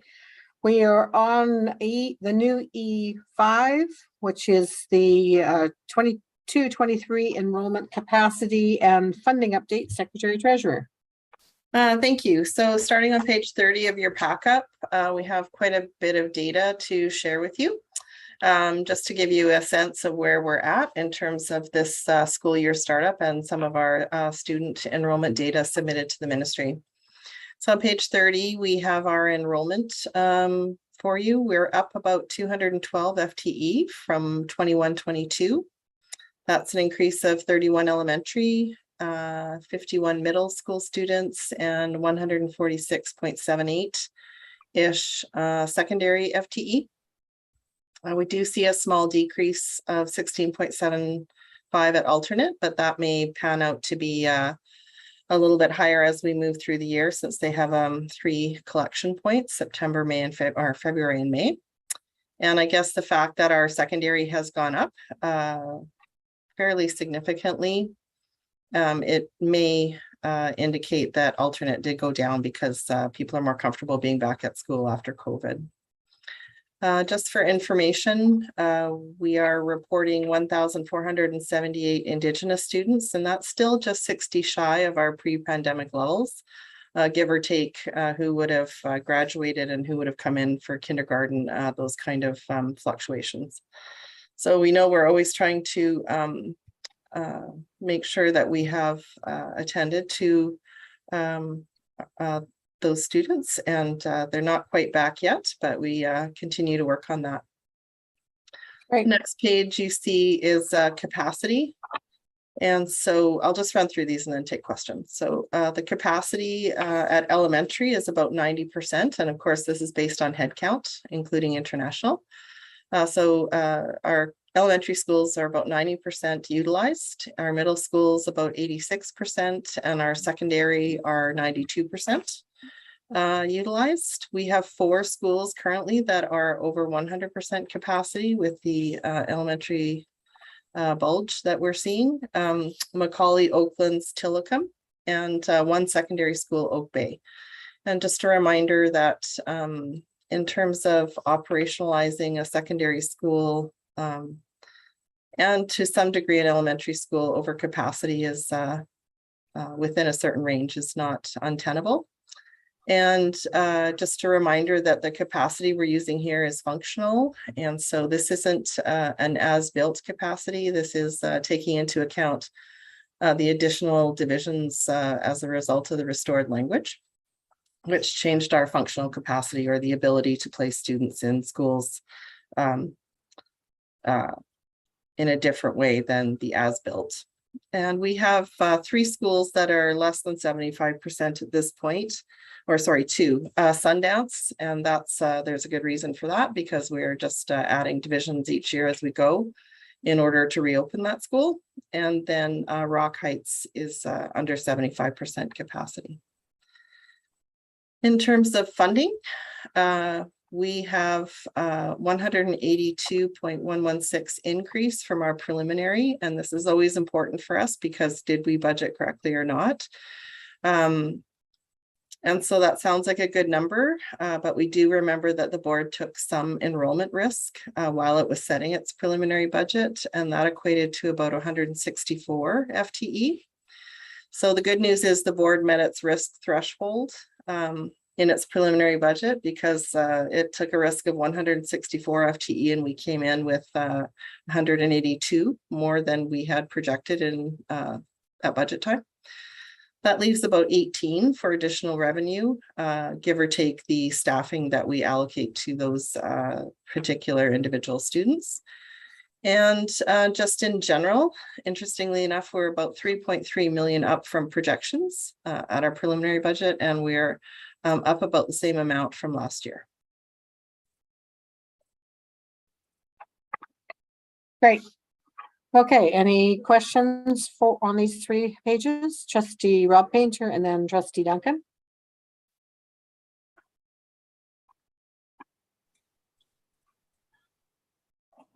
Yeah, just very quick because I did only get the packages today and didn't get to do my usual dive into the weeds thing. One concern I had, and perhaps I can seek an update from this later on. Some time back, there were concerns about equity with respect to allocation of international students, particularly at secondary level. International students come with them or bring with them a certain additional amount of revenue to schools, and I recall historically it ended up providing for more opportunities, more resources at certain schools versus others. So when I look at this and I see that, and it's page 31, Mount Doug at a total head count of 700 has almost 200 international students, whereas other schools like Spectrum, for example, the 1,000 has 99. And so I do recognize that there is a need to address space and capacity issues, but I think it's starting to get to a point where I would be concerned about equity and resourcing fairness. Thank you. Okay. Thank you. Oh, sorry, did you want to comment? Yeah, I wouldn't mind commenting. I think there's some nuances there, and I think you picked up on some of them. Of course, we try to place our school district 61 K-12 students first, and where we see a high number at Mount Doug or Lambrook in comparison to its regular population is to try to bring that capacity up, or where we have room for students and where we're able to accommodate them to gather that revenue.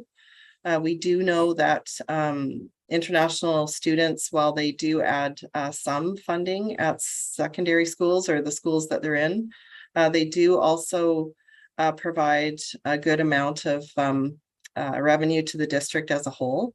And so I think when we look at that equity lens for international, sometimes we take a look at the bottom line and what it adds to our revenue as well as the individual school.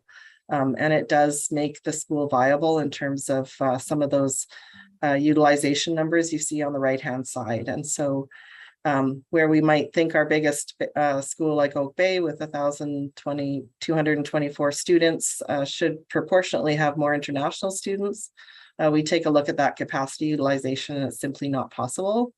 And where we see a Lambrook Park with 125 international students and still capacity utilization of 76%, those international students make that school quite viable.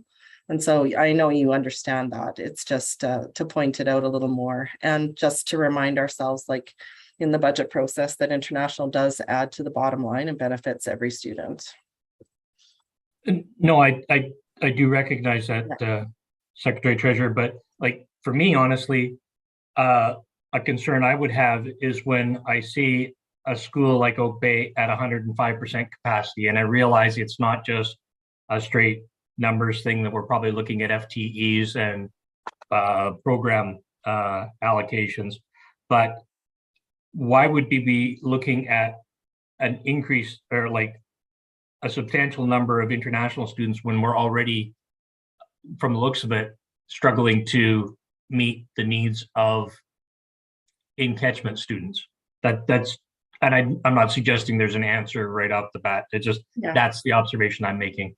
Yeah, and I think staff, as a staff, we make that observation as well and are discussing those particular pressures at the moment. Yeah. Trustee Duncan.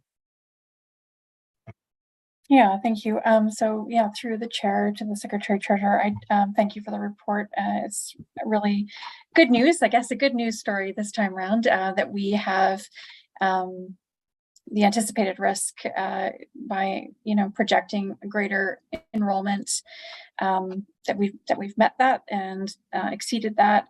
I wonder, we are up in terms of dollars and cents. I wonder when, as a board with staff, we'll have a discussion about how those dollars might be allocated to this year's needs.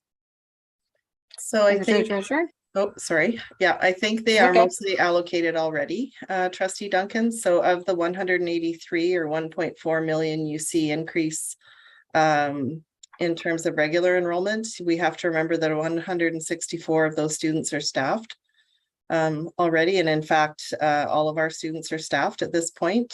So it's not like we have 1.4 million to spend because we took the risk of 164 in the spring. And so most of that is utilized in the preliminary budget already. And as we move down into some of the more unique line items like ELL or Indigenous or the level 1, 2, 3 students, those numbers are largely, or those increases in funding of 1.9 are largely allocated as soon as we can in terms of supports for students. So we will definitely work out what the discretionary or the leftover spending is, but I don't anticipate it's anywhere near a couple of $100,000, if that. So just from the chair follow up. So the 0.18, the difference between what we anticipated and what we actually saw in terms of enrollment, would that you think translates into a couple $100,000? If that, yeah, okay. That would be generous, I think. Yeah, that's helpful. And then if I may just have one more question, and this was around capacity. So as I was looking at some of the middle schools, in particular at Lansdowne, I note that it's listed as just Lansdowne. And I think, so when we look at the capacity, and I think it was 80%, I believe, yep. I think, it'd be helpful just to kind of acknowledge that the reason is at 80% is because we've opened up another campus essentially down the road. Mm-hmm.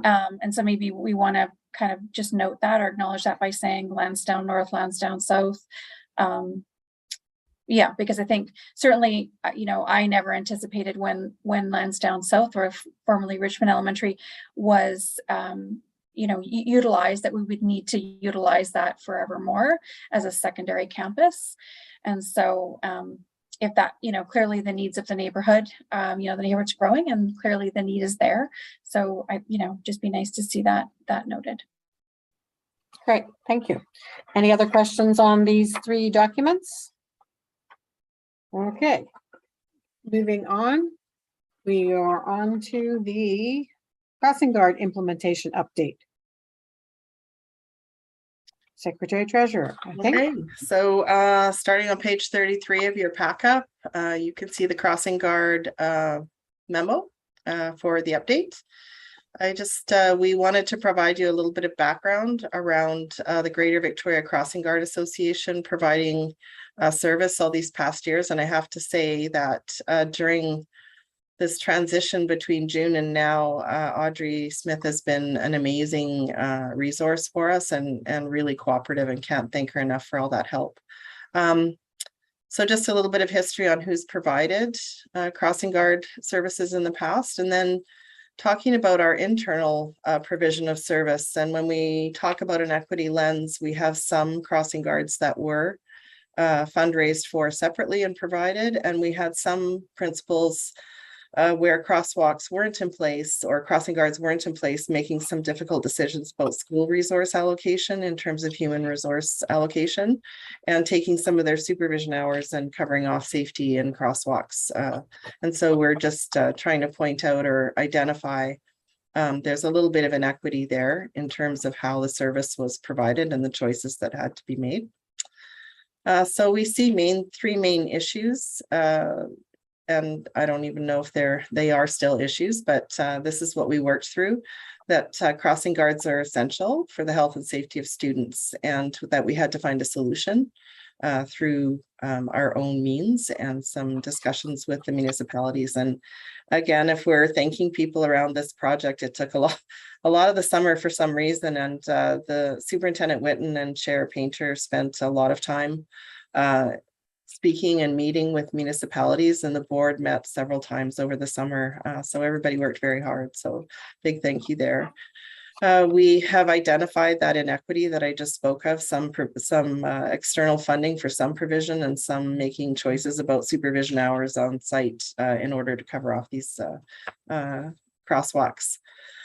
And then a huge appreciation for the service that was provided by the community or the volunteer associations or the paid associations fundraising externally.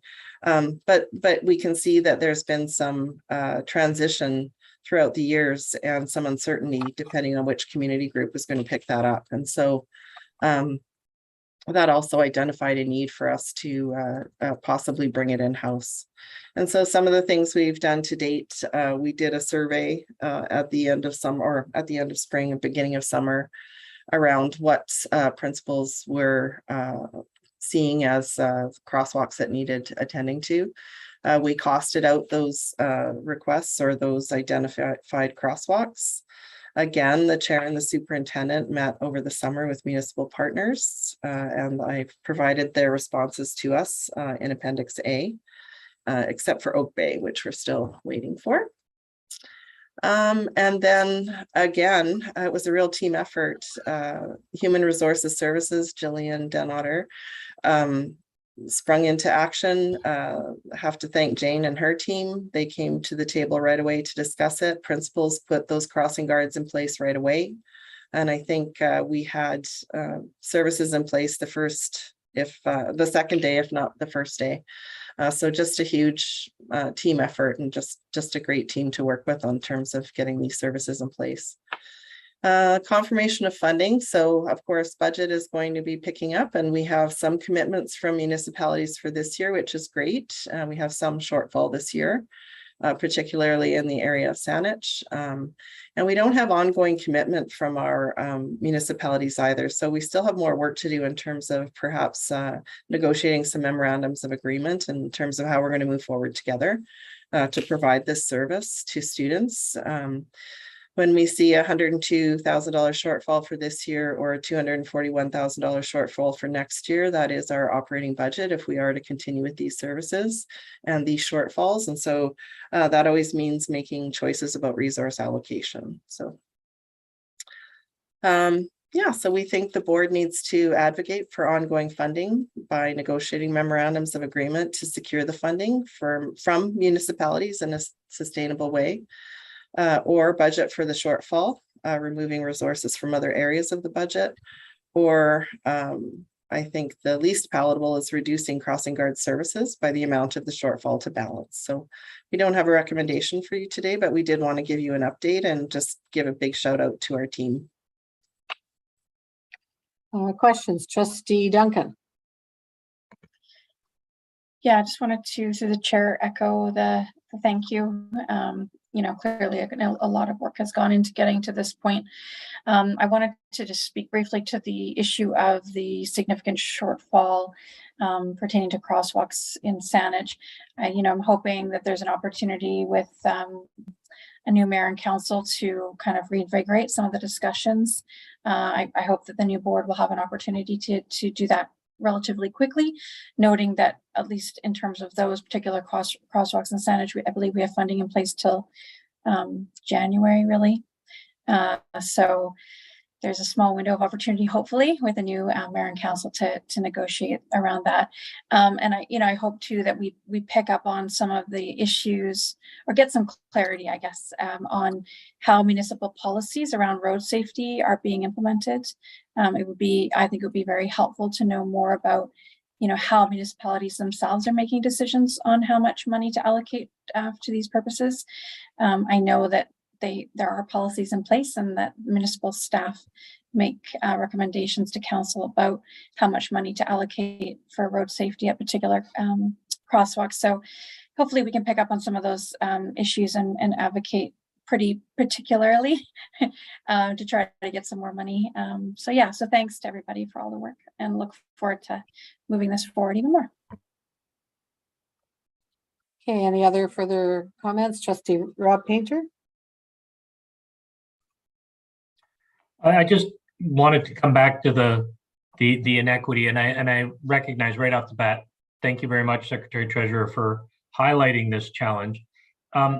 It does concern me when supervision hours are being reallocated for this. I understand the realities of the situation, but is this something that going forward we can actually develop some sort of an option that if we find ourselves in this situation again next year, that this money comes off the top prior to any allocations to any schools, just to make sure that we're not unfairly targeting certain schools simply because our municipal partners have fallen short of the mark?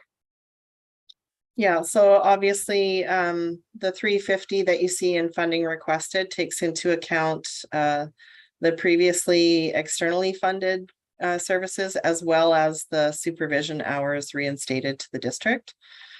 So within the 350 requested, there are no supervision hours being diverted to crossing guard. That is equitable now in that 350. And as a staff, we do talk about strategies to attend to shortfalls from a district lens rather than a municipal by municipality. So it's definitely on our radar, but we're going to see what we can get done this year to confirm or to shore up this funding for 23-24. And if I could just clarify, I appreciate I talk in circles sometimes. I'm trying to do better. My concern is that, as you've identified, there's a number of schools that are having to give up supervision hours to meet this. And I understand that within moving forward with a budget that's already been allocated and decisions have been made, that's what we had to do. But it would seem to me to be more. Can I just interrupt for a second? I don't think anybody's taking supervision hours now. No. No, it's not happening now. It would be the future. If we don't get the funding, that would be what would be happening in the future, not currently though. I certainly hope that we're not then effectively penalizing eight schools where there may be a means to spread that across all schools. Yeah, I would say up until 21-22, there was inequity. This model, this requested funding that we are trying to secure for the entire year creates equity. Nobody's having to make supervision decisions. And then going forward, if we do have a shortfall, staff is well aware of some of the strategies we have to look at to, even if there is a shortfall, to create that equity. So one family of schools in a municipality that's fully funding versus a family of schools in a municipality that's not. So I understand what you're saying, Trustee Painter, and staff is well aware of that. Obviously, our goal is to try to secure full funding, but we understand the inequity if we do it by municipality going forward, and there is a shortfall. Trustee Whitaker. Thank you very much. Thank you. And thank you to staff for bringing this forward and all the background information. Crossing guards have been in the district for a very long time, as Trustee Leonard has said, under different hats and different organizations running it. But the one thing I don't want us to lose that has been consistent is it has never been the responsibility of the school district to pay for or to provide crossing guards. We do it because we love the kids and it's the right thing to do. But the funding and the mandate and the responsibility clearly lies with municipalities. It is not, we are responsible for everything within the fence. The other side of the fence, just like, you know, all of your crosswalks, if one is too raised and seniors are tripping over it, even if it's in front of the school, it's not the school district's responsibility to fix that. It's the city's property. So as we move forward with this, because this is going to happen, it is going to take parents and a lot of advocacy to, as Trustee Duncan said, to the municipalities to ensure that this doesn't slide into another expense on the education system, further, you know, reducing the amount of funds available in the classroom. I get that cities are struggling as well to match their budget, but this is their responsibility, and we have to be very careful that as we're doing this, that we keep ensuring that we don't pick up a brand new cost, because there's no money for us coming from the BC government for this, and municipalities actually have the ability to raise taxes, which as a board, we no longer have the right to do. So just wanting to make sure that that piece is not lost as we go forward, because many municipalities do and have come forward to us and seem to think that it's our responsibility. And if that they are going to pay, that we have to provide cheap rentals or space or whatever. And it sort of feels a little heavy-handed on that part. It is the municipality's responsibility, and we do a great job of administering it, and we will oversee it. And I think that's great partnership, but they need to provide the funding. I would just like to echo a couple of things for whomever is here who's on the new board, just to follow up on that.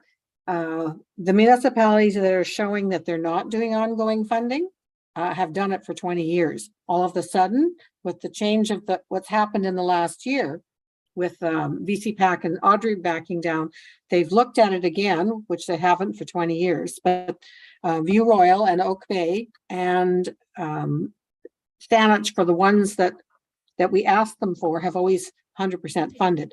So they asked us to do QP. They asked us to do it in-house, so that we told them there was a cost to that. So of course it's going to be more expensive to use our in-house people.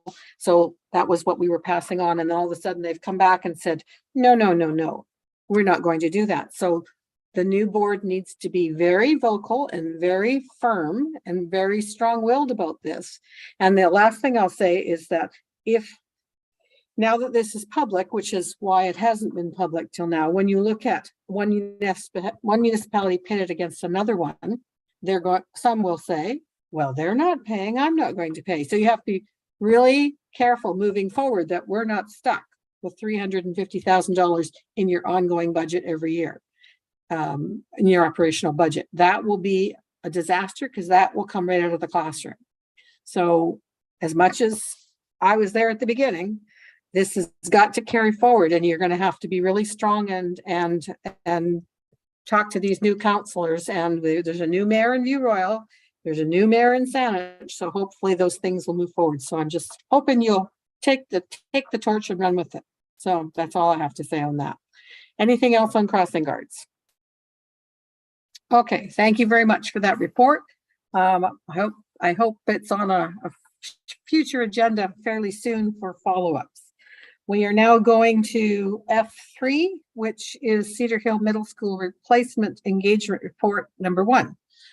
Who is Secretary Treasurer? Are you tackling that one? Sure, I can just let you know that we're providing this both of these reports as information tonight. And that unfortunately Lisa McPhail is not feeling well, so she can't be here to answer questions. So I would ask that it is for information, and if you do have any in-depth questions, perhaps we can mark those down and bring back the answers. Sure, great. Thank you very much. Trustee Duncan? Yeah, thanks. And I appreciate if my question can't be responded to this evening, but I wanted to get some clarity. I'm just looking in particular at the last engagement in the summer, looking at some of the concerns around the design in particular.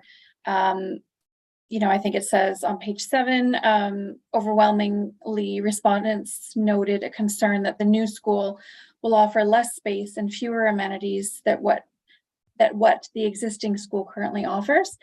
And then it goes into quite a lot of detail about the specific concerns around, the reduction in amenities and space. And I'm wondering if through the chair to either the superintendent or secretary treasurer, if, we can get some clarity on, how the design has changed. So it seems to me that at some point between our first and maybe our second engagement, there were some significant changes to the design. And when we went back to then engage for that final time at the end of the summer, folks were, or rather, I think it was the beginning of the summer, folks were we're very surprised, shocked, and concerned about the direction of the design. I now note that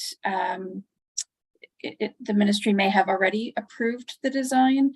So I guess I'm just seeking some clarity. I would hate to think that with such a potentially exciting project, to be able to build a new school, that we start off having a design approved by the ministry where our learning community is telling us that they're concerned about whether the school will be fit for purpose or whether it will be an improvement in terms of the amenities and space available. So I wonder if somebody could, to the extent that you can at this point, speak to some of that. Secretary Treasurer, did you want to bring that back, or do you have some information that you can share now? I can start, I think. And Marnie can chime in after me. I think we always start off with our first engagement as sort of being a visioning process, so that the architect can get an idea and the steering committee can get an idea of what is desired by the community. And it's always a bit of a toss up or a bit of a tough choice to make. Do we go out with a floor plan that meets the requirements and say to the community, what do you think? Or do we go to the community first and say, what's your vision for this building? Recognizing that often the vision for something within the constraints of a budget or the ministry space requirements, et cetera, can't be met in terms of the desires of everyone. And so I think that's the difference between consultation 1 and 2, Trustee Duncan, is that the first one was visioning and the second one was trying to apply what we heard, and along with some of the requirements by Saanich for road improvements and things like that, which were exorbitant, and just the cost of a class D or a class C or a class B has gone up exponentially since pre-COVID or even since the announcement of this particular building. And so significant constraints to work within for consultation number 3, definitely. So I don't know, Marnie, if you have more to add, but those would be my initial thoughts. No, just the only other thing to really add is the new school is still within all the ministry standards, and the ministry allowed us to take the NLC funding to build the new school as well. And all the school, all the enrolling classrooms have sinks, big, beautiful, bright windows. So it's going to be a beautiful school when it's done. We still do have the Indigenous welcome space. We did carve that piece out for part of the NLC funding. So it will be a big, beautiful school when it's completed. Trustee Duncan? Yeah, if I may just follow up. Thank you to you both for providing some context. I'm wondering, when we speak to inflationary constraints, and even since the first time that we imagine this, project potentially going forward, the costs obviously of building materials and labor and so on have gone up significantly. I'm wondering if we're hearing anything from the ministry about the extent to which they are reviewing these various funding envelopes and looking at additional inflationary adjustments to their funding. Because, you know, there's sort of, to me, there's two issues here. One being, you know, do we have the amenities and the space that we need? And two, is the ministry acknowledging that by the time these projects work their way through all the approval processes, including the ministry's own approval processes, the costs have significantly increased. And it doesn't seem that they've got anything in their process to kind of account for that. Have we heard anything from the ministry about that, or if we had an opportunity to have some discussions with them about that?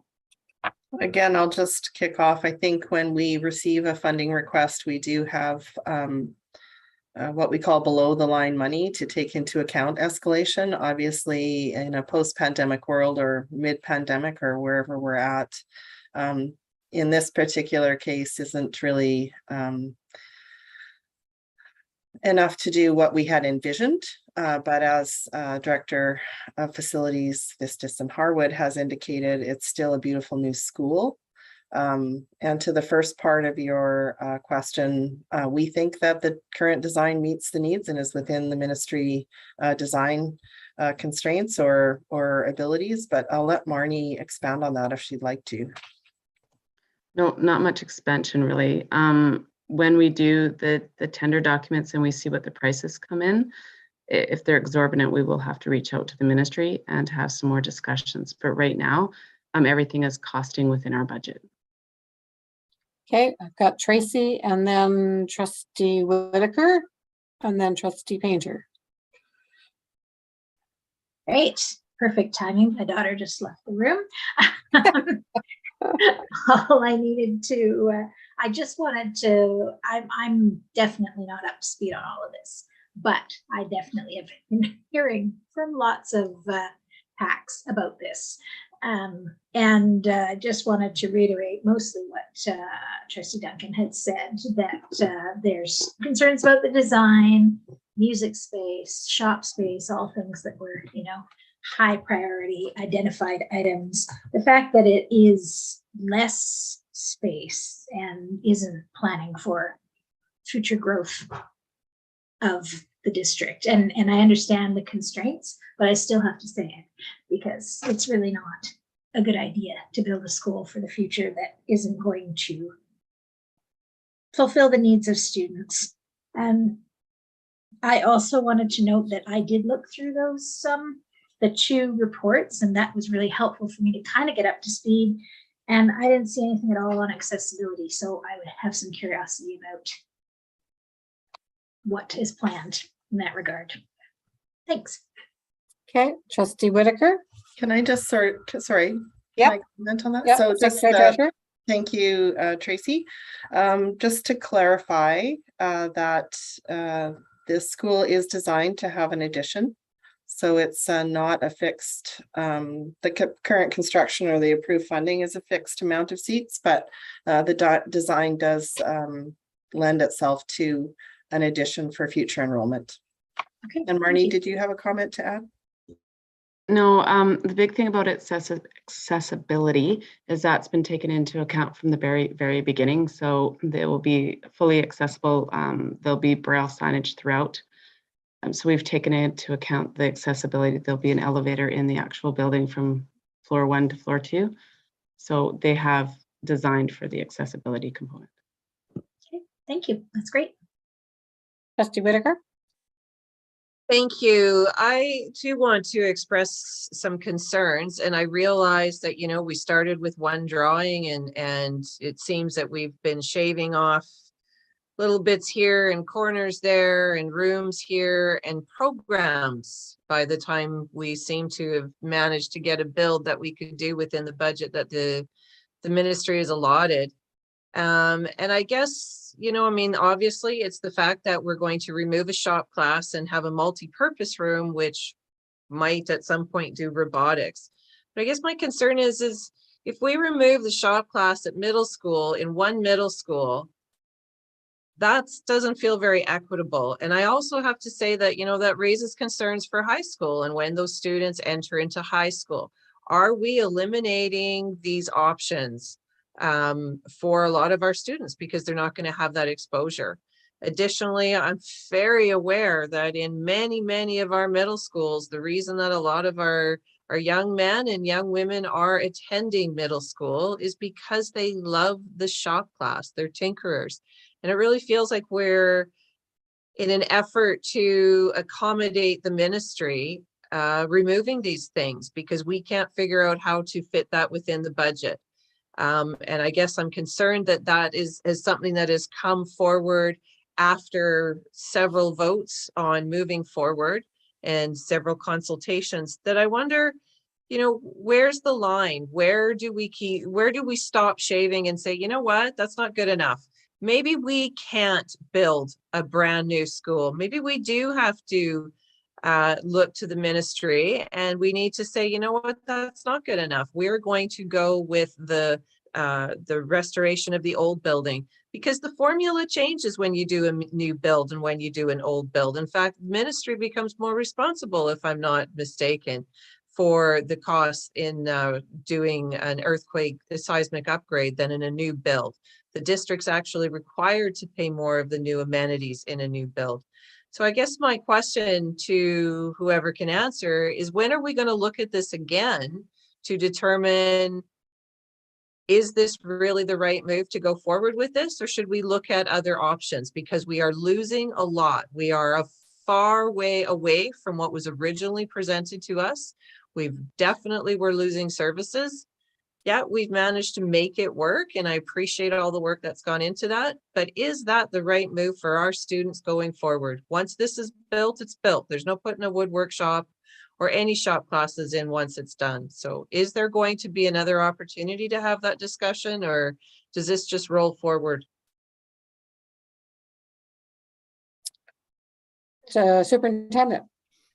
Yeah, so thank you for bringing forward these questions. I'm not sure that I can answer all of them, but I would like to spend a little bit of time looking at the one point that you made with regards to the shop. And the other middle schools at this time have a woodworking shop, and I'm not sure that we can predict into the future as to whether that is actually going to be in place in future middle schools. I can say from the ADST, Applied Design Skills and Technology curriculum, that of the 12 opportunities, 3 of them have to be provided to students in middle school, specifically grade 6 and grade 7, which is what we're looking at with regards to computational thinking, computers and communication devices, digital literacy, drafting, entrepreneurship and marketing, food studies, media art, metal, power tech, robotics, textiles, and woodwork. And so when we're looking to build a future middle school, yes, Cedar Hill as it stands now has a wood shop, but the future of Cedar Hill as we look at it may have something completely different that most middle schools may wish to have. So one person, and I'm not disagreeing or agreeing with you, Trustee Whitaker, I just think that the perception of loss is maybe in other eyes a perception of an opportunity. So maybe there won't be some things that were available in the past, and maybe there'll be some things available in the future to Cedar Hill students that aren't available in other schools. So I think it's important that we look at this through the lens of what is required through curriculum, also what has been required through a climate action. And we know with energy consumption and carbon footprint that wood shops are a challenge, and what is required of us as a budget and fiduciary responsibility. So I think all of those come into play when the design for a future build is just presenting a different perspective. Trustee Rob Painter.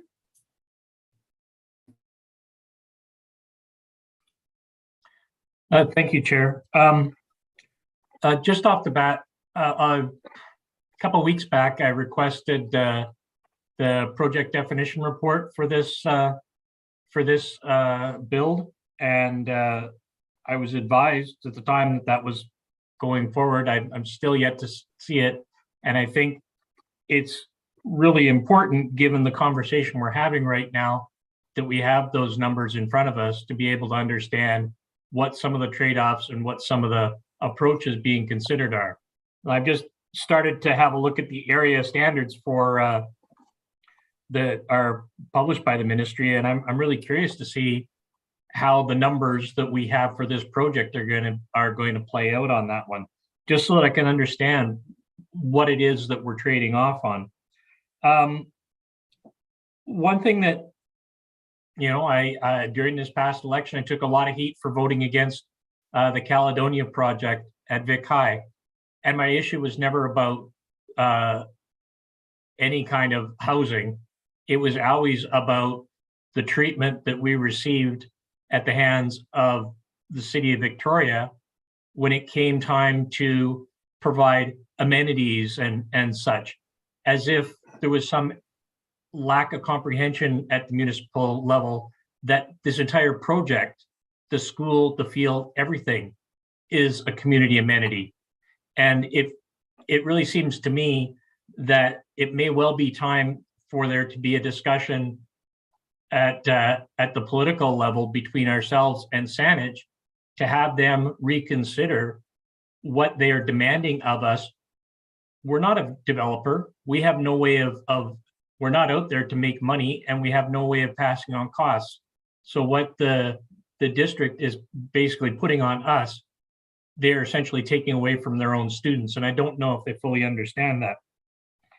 I would appreciate getting a copy of the student projections that were used for this one. I just took a quick look at the boundary catchment review, catchment boundary review. I'll get it right one of these days. Numbers, and Cedar Hill looked to be pretty consistent. And I don't honestly know if that took into consideration the development projects that we're looking at University Heights or other work that we now understand is going on. So I'm really surprised that we are planning now for a smaller school with the possibility of an addition somewhere down the road. We all know what down the road can kind of look like. And finally, while I do take the superintendent's point that no one can honestly predict what is going to be in favor down the road, I find it just so interesting that we're going forward without a wood shop at a time when we've got a provincial government that is actively promoting mass timber construction everywhere and are pushing this and at ribbon cutting ceremonies and everything else. And I do appreciate that the ADST standards that superintendent just mentioned was grade 6 and 7, but for most other districts, grade 8 is now into secondary. And so I'm really curious what the implications are from a secondary instruction perspective of not having that wood shop available, because we recognize that within our communities, we're still building mainly with timber. There's a whole employment sector and everything else there that could become a challenge for these students because they're not getting the initial access. I know that's a stretch. Nevertheless, I think it needs to be stated. Thank you. Great, thank you very much. Okay, we're moving on to F5 long range facilities plans. Secretary Treasurer. Thank you. This report or this proposed plan went to the board at the end of September and was referred to our October ops for bigger conversation if necessary. And so we know that our last long-range facilities plan was, I think, completed between 2016 and 17 or 2017 and 18. And that if we want to keep current with our annual 5-year capital plans and indeed plan in a sustainable way for the future of SD61, that we need to update our long-range facilities plan from time to time.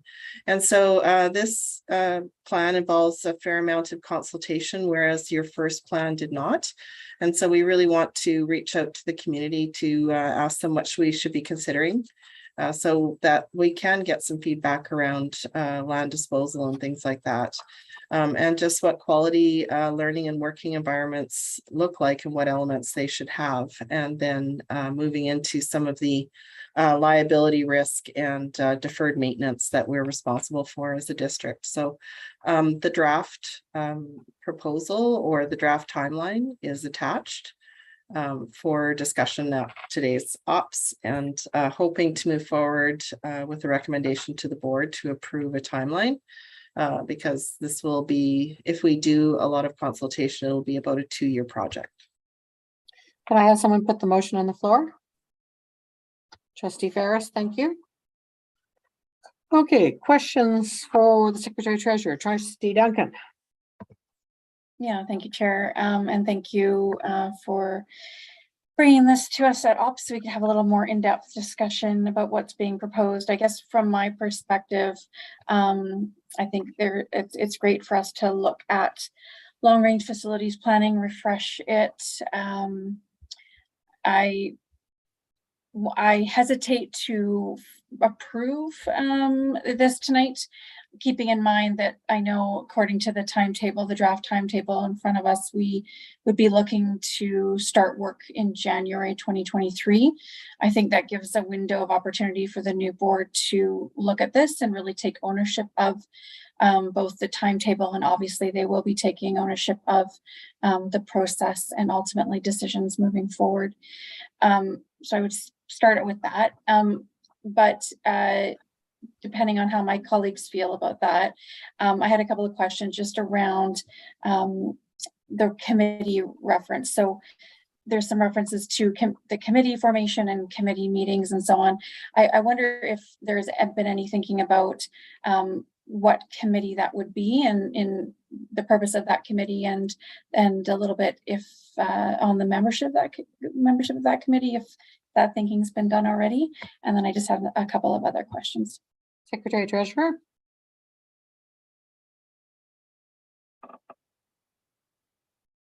You're on mute. Sorry, I managed to make it through most of the meeting without doing that. It's an improvement for me. There is an ad hoc committee terms of reference already, along with membership on the board's website under committees. I do think that, so this is just a timeline. This isn't an action plan or let's go forth and do this. There'd be a lot of things coming back to the board in the meantime.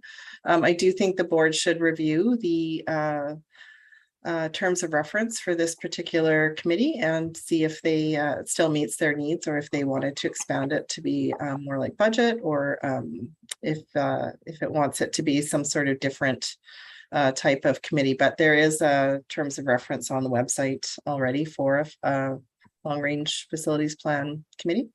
So again, this is just a timeline, not an approval of a committee. So, Trustee Duncan. Yeah, thank you, Chair. Yeah, and thank you for clarifying that the committee is referring to the existing long-range facilities ad hoc committee, and I have read that terms of reference, and I guess that comes very nicely into my second question, which was, so, you know, that committee, that ad hoc committee is responsible for overseeing the implementation of the existing long-range facilities plan, and then reporting to the board about progress against that existing long-range facilities plan. I don't believe in my 4 years on the board, I've heard from that committee. Who in terms of the membership, I know it's made up of a trustee assigned, and then I believe the director of facilities and some other district staff. But in any case, I suppose, you know, I'm hoping that what we'll see is sort of a renewed interest, I guess, in overseeing kind of, or at least understanding where we're at. I think we've really lost an opportunity by not having that committee do its work and report back to the board on kind of where we are with the existing plan. Because I think without knowing where we are with the existing plan, it's sort of difficult to know where to go from there.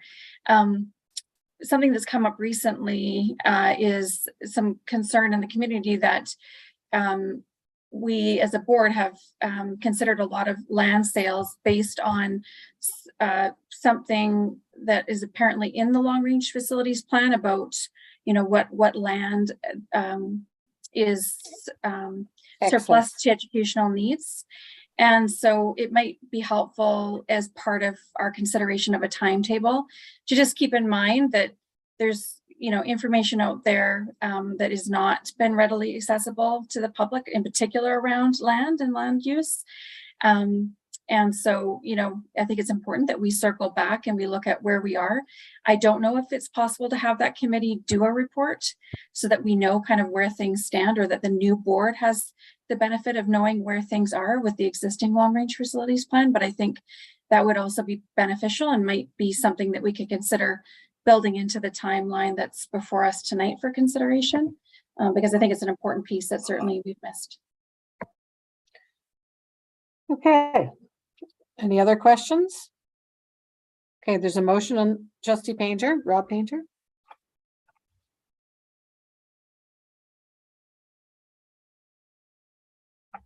You're on mute. That's good. I just saved myself from making a snarky remark, and I'll avoid it in the future. One of the things that I've always struggled with, and you know, Trustee Duncan has alluded to this, is that, you know, the lack of any apparent utility to this for making board decisions. And what I'm really wondering about is, have we given any consideration to how we're going to integrate this with some of our other strategic documents, the strategic plan, for example, and the role that the facilities play in meeting the goals that we lay out there, the annual capital plans and the 5-year capital plans, and how those relate to the priorities that we've identified in these. Those are things that I've never seen referred to in the facilities plan, and at my definitely pedestrian level of understanding, it kind of felt like this was an exercise that we went through because the ministry said we had to go through it, and then it collected dust. So I really feel like I need to have basically just a presentation on why, you know, apart from the fact that we're obligated to do it, what are we going to get out of it?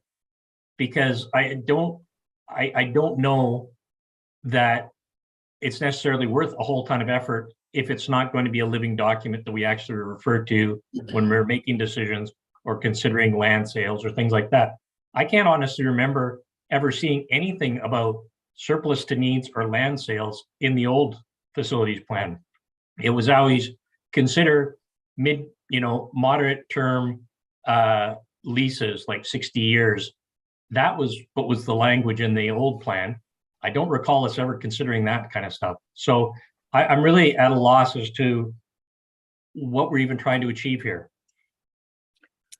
Yeah, Secretary Treasurer. Yeah, so I think I look at the existing long range facilities plan, and it's not something I would, I think it was good as a preliminary document. I do think it's largely an inventory. I'm not sure it's completely action oriented. And I think, although there are recommendations there, and I think the update is a good idea. I've made a note of that in the next iteration of the timeline.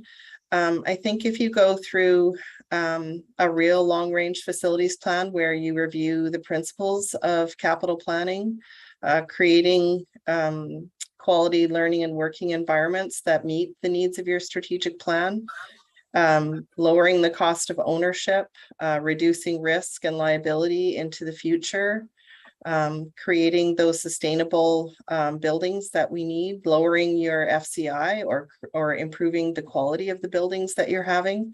And it's definitely a tool for long range planning in terms of your capital plan. So I'm hopeful, or I can give a small introduction before it's approved, I suppose, or an orientation perhaps to the new board around the need or the principles around the planning, which I'm not sure you may have gone through with the existing plan that you have. If I could just make a comment, the very first thing in January is a board working session with strategic planning, and that's board and staff. To me, from my perspective and past boards, that looks like an orientation. That almost looks like a new board orientation to go through all of this information on facilities and the document before you. Now, you might have an orientation before on facilities with your new board, but that certainly looks like a good opportunity to move this document forward and talk about that whole plan that you're going to be rolling out along with your facilities. So I don't know if that was the thinking behind the January date. Trustee Duncan, you've spoke. Did you have a really something quick? Yeah, and well, I hope that, I mean, as standing committees, I don't think there's a limit on how many times we can speak. No, I know, it's just getting late, that's all. Yeah, no, and I appreciate that. And I know we're at the end of our agenda, so we'll all be able to get to bed soon. But I think this is important because, you know, we've got a huge, you know, deferred maintenance issue. We're not alone as a school district that has one. But I just want to, I guess, maybe clarify. I would like to see an update or some kind of, you know, reporting from that ad hoc committee on where we are with the existing long-range facilities plan. So I appreciate that we're not going to use it as a document that we want to model in future, and that we see there's opportunities moving forward to have a long-range facilities plan that addresses different issues. But I must say that when I read that long-range facilities plan, the existing one, there were a number of really important issues that were there and recommendations that were there that, you know, helped me bring forward items for the board's consideration, not least around shop safety. So I think it's worth us reflecting as part of this process that we're talking about of renewal, reflecting on where we are, what's outstanding. And I would like to, you know, see the piece of information in that long range facilities plan that's currently existing that speaks to land use and speaks to some kind of assessment of what is and isn't surplus to educational needs, because I couldn't find it. And we, for a long time as a board, have been citing the long range facilities plan as the justification for moving forward land sales on the basis that some of the land is surplus to educational needs. So I'd like to see that analysis, and I couldn't find it in the existing long range facilities plan. So I guess I just wanted to clarify that I would like to see that document or whatever it is, because it's not in the long range facilities document that's available on the website. And you know, at the end of the day, if this board decides it wants to move forward a timeline, you know, so be it. But I do think that there's a piece missing here, and that's a reflection on where are we. And I would hope that it's left to the next board to decide on process. Okay. So we do have a motion before us to accept this draft moving forward. Doesn't say it can't be changed at some point in time, but it's a document to start the new term with another board. So I'm going to call the question. All those in favor of it? Sorry? Sorry, I just want a motion to table it. Can I not just do that? Well, you can, but I was just about to call the question. Oh, well, sorry. Okay. I thought I'd let everybody talk, but it does to me, I do think that this should be the board's decision to make going the next board. So I would motion to table this to the next meeting. You can defeat, I mean, I don't want to tell everyone what, but I do think that's a really good point, and I think that there should be that consideration. But anyway, so I put the motion forward. Go ahead and yeah. No, I'm asking, are you tabling it to the November ops or December ops? That November ops would seem most reasonable, so that the new board has time to discuss it at committee before it moves anywhere else. And as Trustee Duncan stated, the timeline doesn't start till January anyway, so that gives them that time and opportunity. Okay, so there's a motion on the floor to, I guess, refer or table this to the November ops meeting. So we'll call the question on tabling. All those in favor? Aye. 1, 2, 3, 4, 5. All those opposed? 2, 3, and the motion is passed. So that is off the table and that will be on the ops agenda. Okay, we're moving to the last item, notice of motion, and that's coming from me. And I'll just give you my rationale. So we've had, it's referring to just number 5 and just changing a couple of words for general meetings of the board in number 5. And this is changing 48 hours into the word of 2 business days to make it clearer when a meeting can be called and can't be called, and to make it easier on staff moving forward about when to actually schedule the meeting, if it's done in the middle of a weekend or something like that. And so this was my recommendation after things had moved forward a little bit crazily a couple of weeks ago.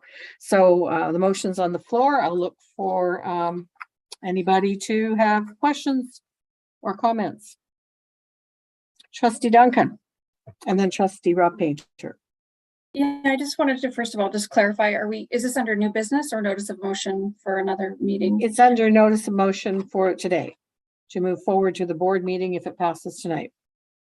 Okay, so I think, and again, correct me if I'm wrong, but I think that strictly speaking, that would be new business then, but I don't. Sorry, Nevertheless.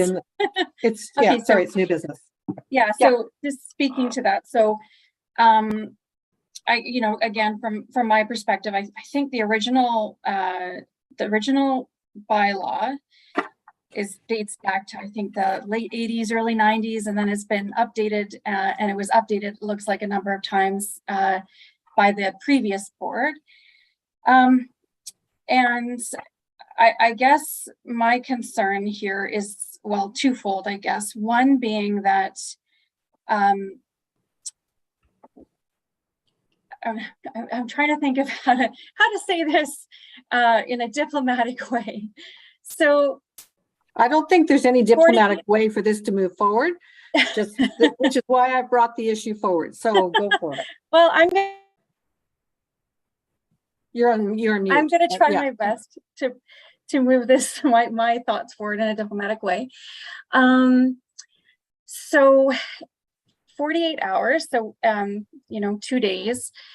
We work in education, all of us, and so sometimes things come up and we do work over the weekends. Certainly as a board, we do work over the weekend all the time. And sometimes urgent issues come up that requires us to do work over the weekend. And certainly some of our most senior staff also do work over the weekend in order to progress board business. And that's not new. That's something that has happened for as long as I've been on the board, and I'm sure has happened for many decades. I guess my concern is that this is kind of coming up because of a meeting, an in-camera meeting that was called by 3 trustees as per the bylaw. So, just for those that are here that maybe aren't familiar with the bylaw allows not just the chair of the board or staff to call a board meeting, but it also allows 3 trustees to call a board meeting. And so over the weekend, the board, we had a special in-camera meeting on the Friday before the long weekend. We were not able to complete all the business that we had on that agenda. And so 3 of us, feeling that the issues were urgent and needed to be addressed as soon as possible, called a further special in-camera board meeting on the Saturday.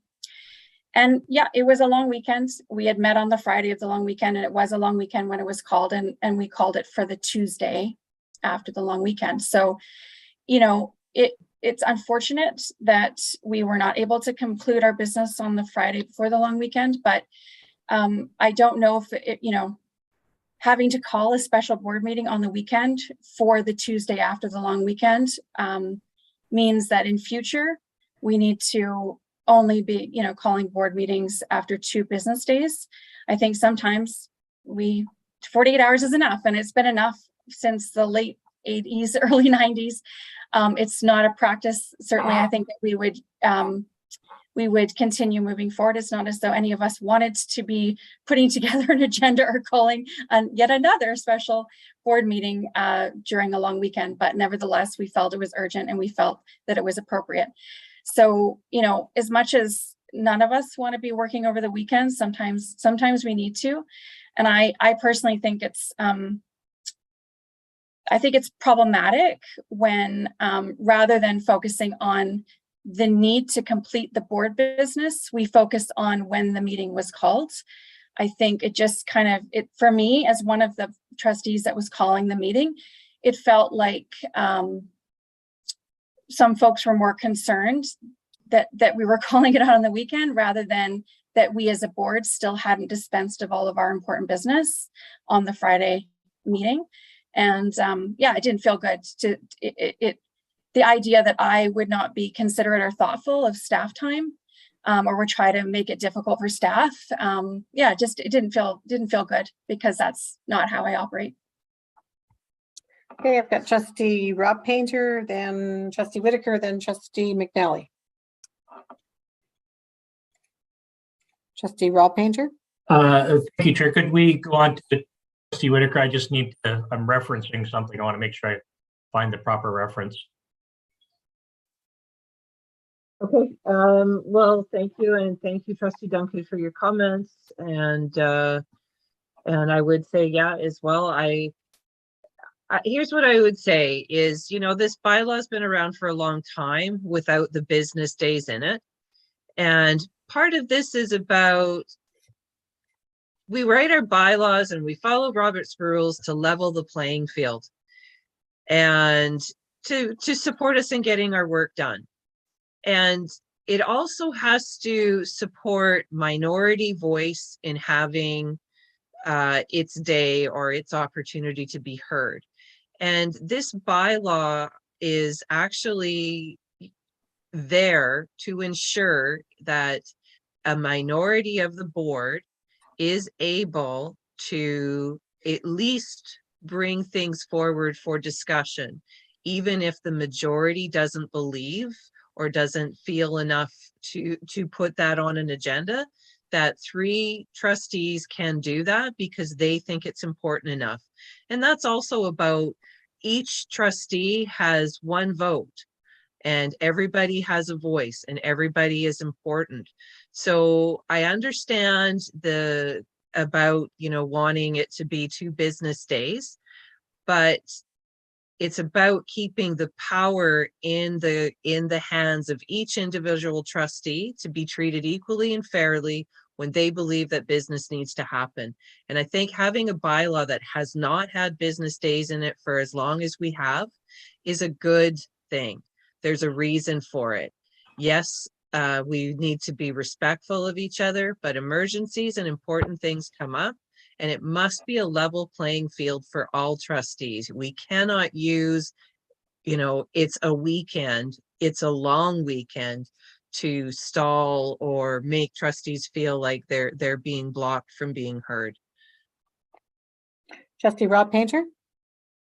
Thank you, Chair. I just wanted to make the observation that as this is a bylaw, our own bylaw 9010 requires 3 distinct readings of any changes to a bylaw, which means that we're not going to be able to complete this until, well, within the time remaining for this board, unless the proposal would then to call additional special board meetings for this exact purpose, which I kind of would question the validity of.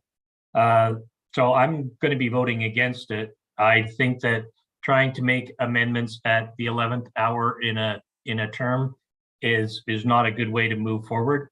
Certainly, we can take this under advisement going forward into the new term, and this information can be considered, but trying to make a change at this time, I think, is inappropriate. Okay, Trustee McNally. Thanks. Yeah, I'm speaking against the motion to add 2 business days.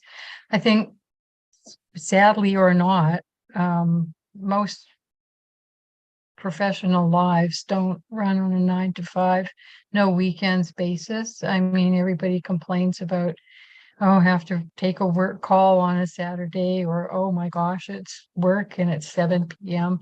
But it happens, and it's a reality of work today that it's much less constrained in terms of hours and office parameters than it once was. And so I agree with the previous, with Trustee Duncan's rationale, and that sometimes we just have to move on an emergent issue, and it may impact weekends or evenings. And really, apropos of that, I would say that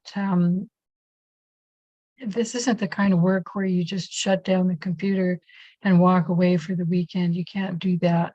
Things emerge all the time, and we need to be paying attention all the time. It's a demanding job. So no, I won't vote to support this. Thank you. Trustee Ferris? Thank you. I think this is a subject I could talk about for a long time, but I won't bore you. But I sort of equate this to, I think back over a number of years, and I see that we can't get through a meeting of any sort in less than 3 hours. In my mind, it's astonishing. And I just want to remind people that our senior leadership team, in my mind, in any case, their main purpose is to guide the instruction of students, to relate to principals and teachers, to concentrate on things like professional development, as well as supporting the board. Supporting the board, of course, is very important. I'm sure that our senior leadership team often work on the weekends, but I don't ask them to do work on the weekends, and I don't think anybody else should too. So I think this is a good idea. But of course, I'll be happy with whatever the outcome is. Thank you. Trustee Ryan Painter? Thanks, Chair. Just a few thoughts on this without attempting to ascribe motivations or intentions to any of my colleagues around the table. Just reflecting on what my colleagues have said, I don't agree that this amendment would result in any loss of power for a minority group of trustees to bring forward a meeting. That rule remains, so there's no change there. So that's fine. I would also suggest that there's no unbalancing here of anything. It's simply working to ensure that by allowing 2 business days before one of these meetings comes forward, you allow staff to have the requisite time they might need to rebalance their work or shuffle something to the side and navigate their own workload. And this isn't about, the word stalling came up. This isn't about stalling anything. It's about trying to ensure that the people who we entrust as a board to undertake our directions and the work that we give them have the space and time to do so while emergent issues come up, and they do come up. We've heard tonight in this meeting that there's been a lot of talk about needing to bring back committees that haven't done enough work and needing to bring forward new reports and new expectations that are coming forward possibly for the new board to look at. And I think that that's all fine, sure.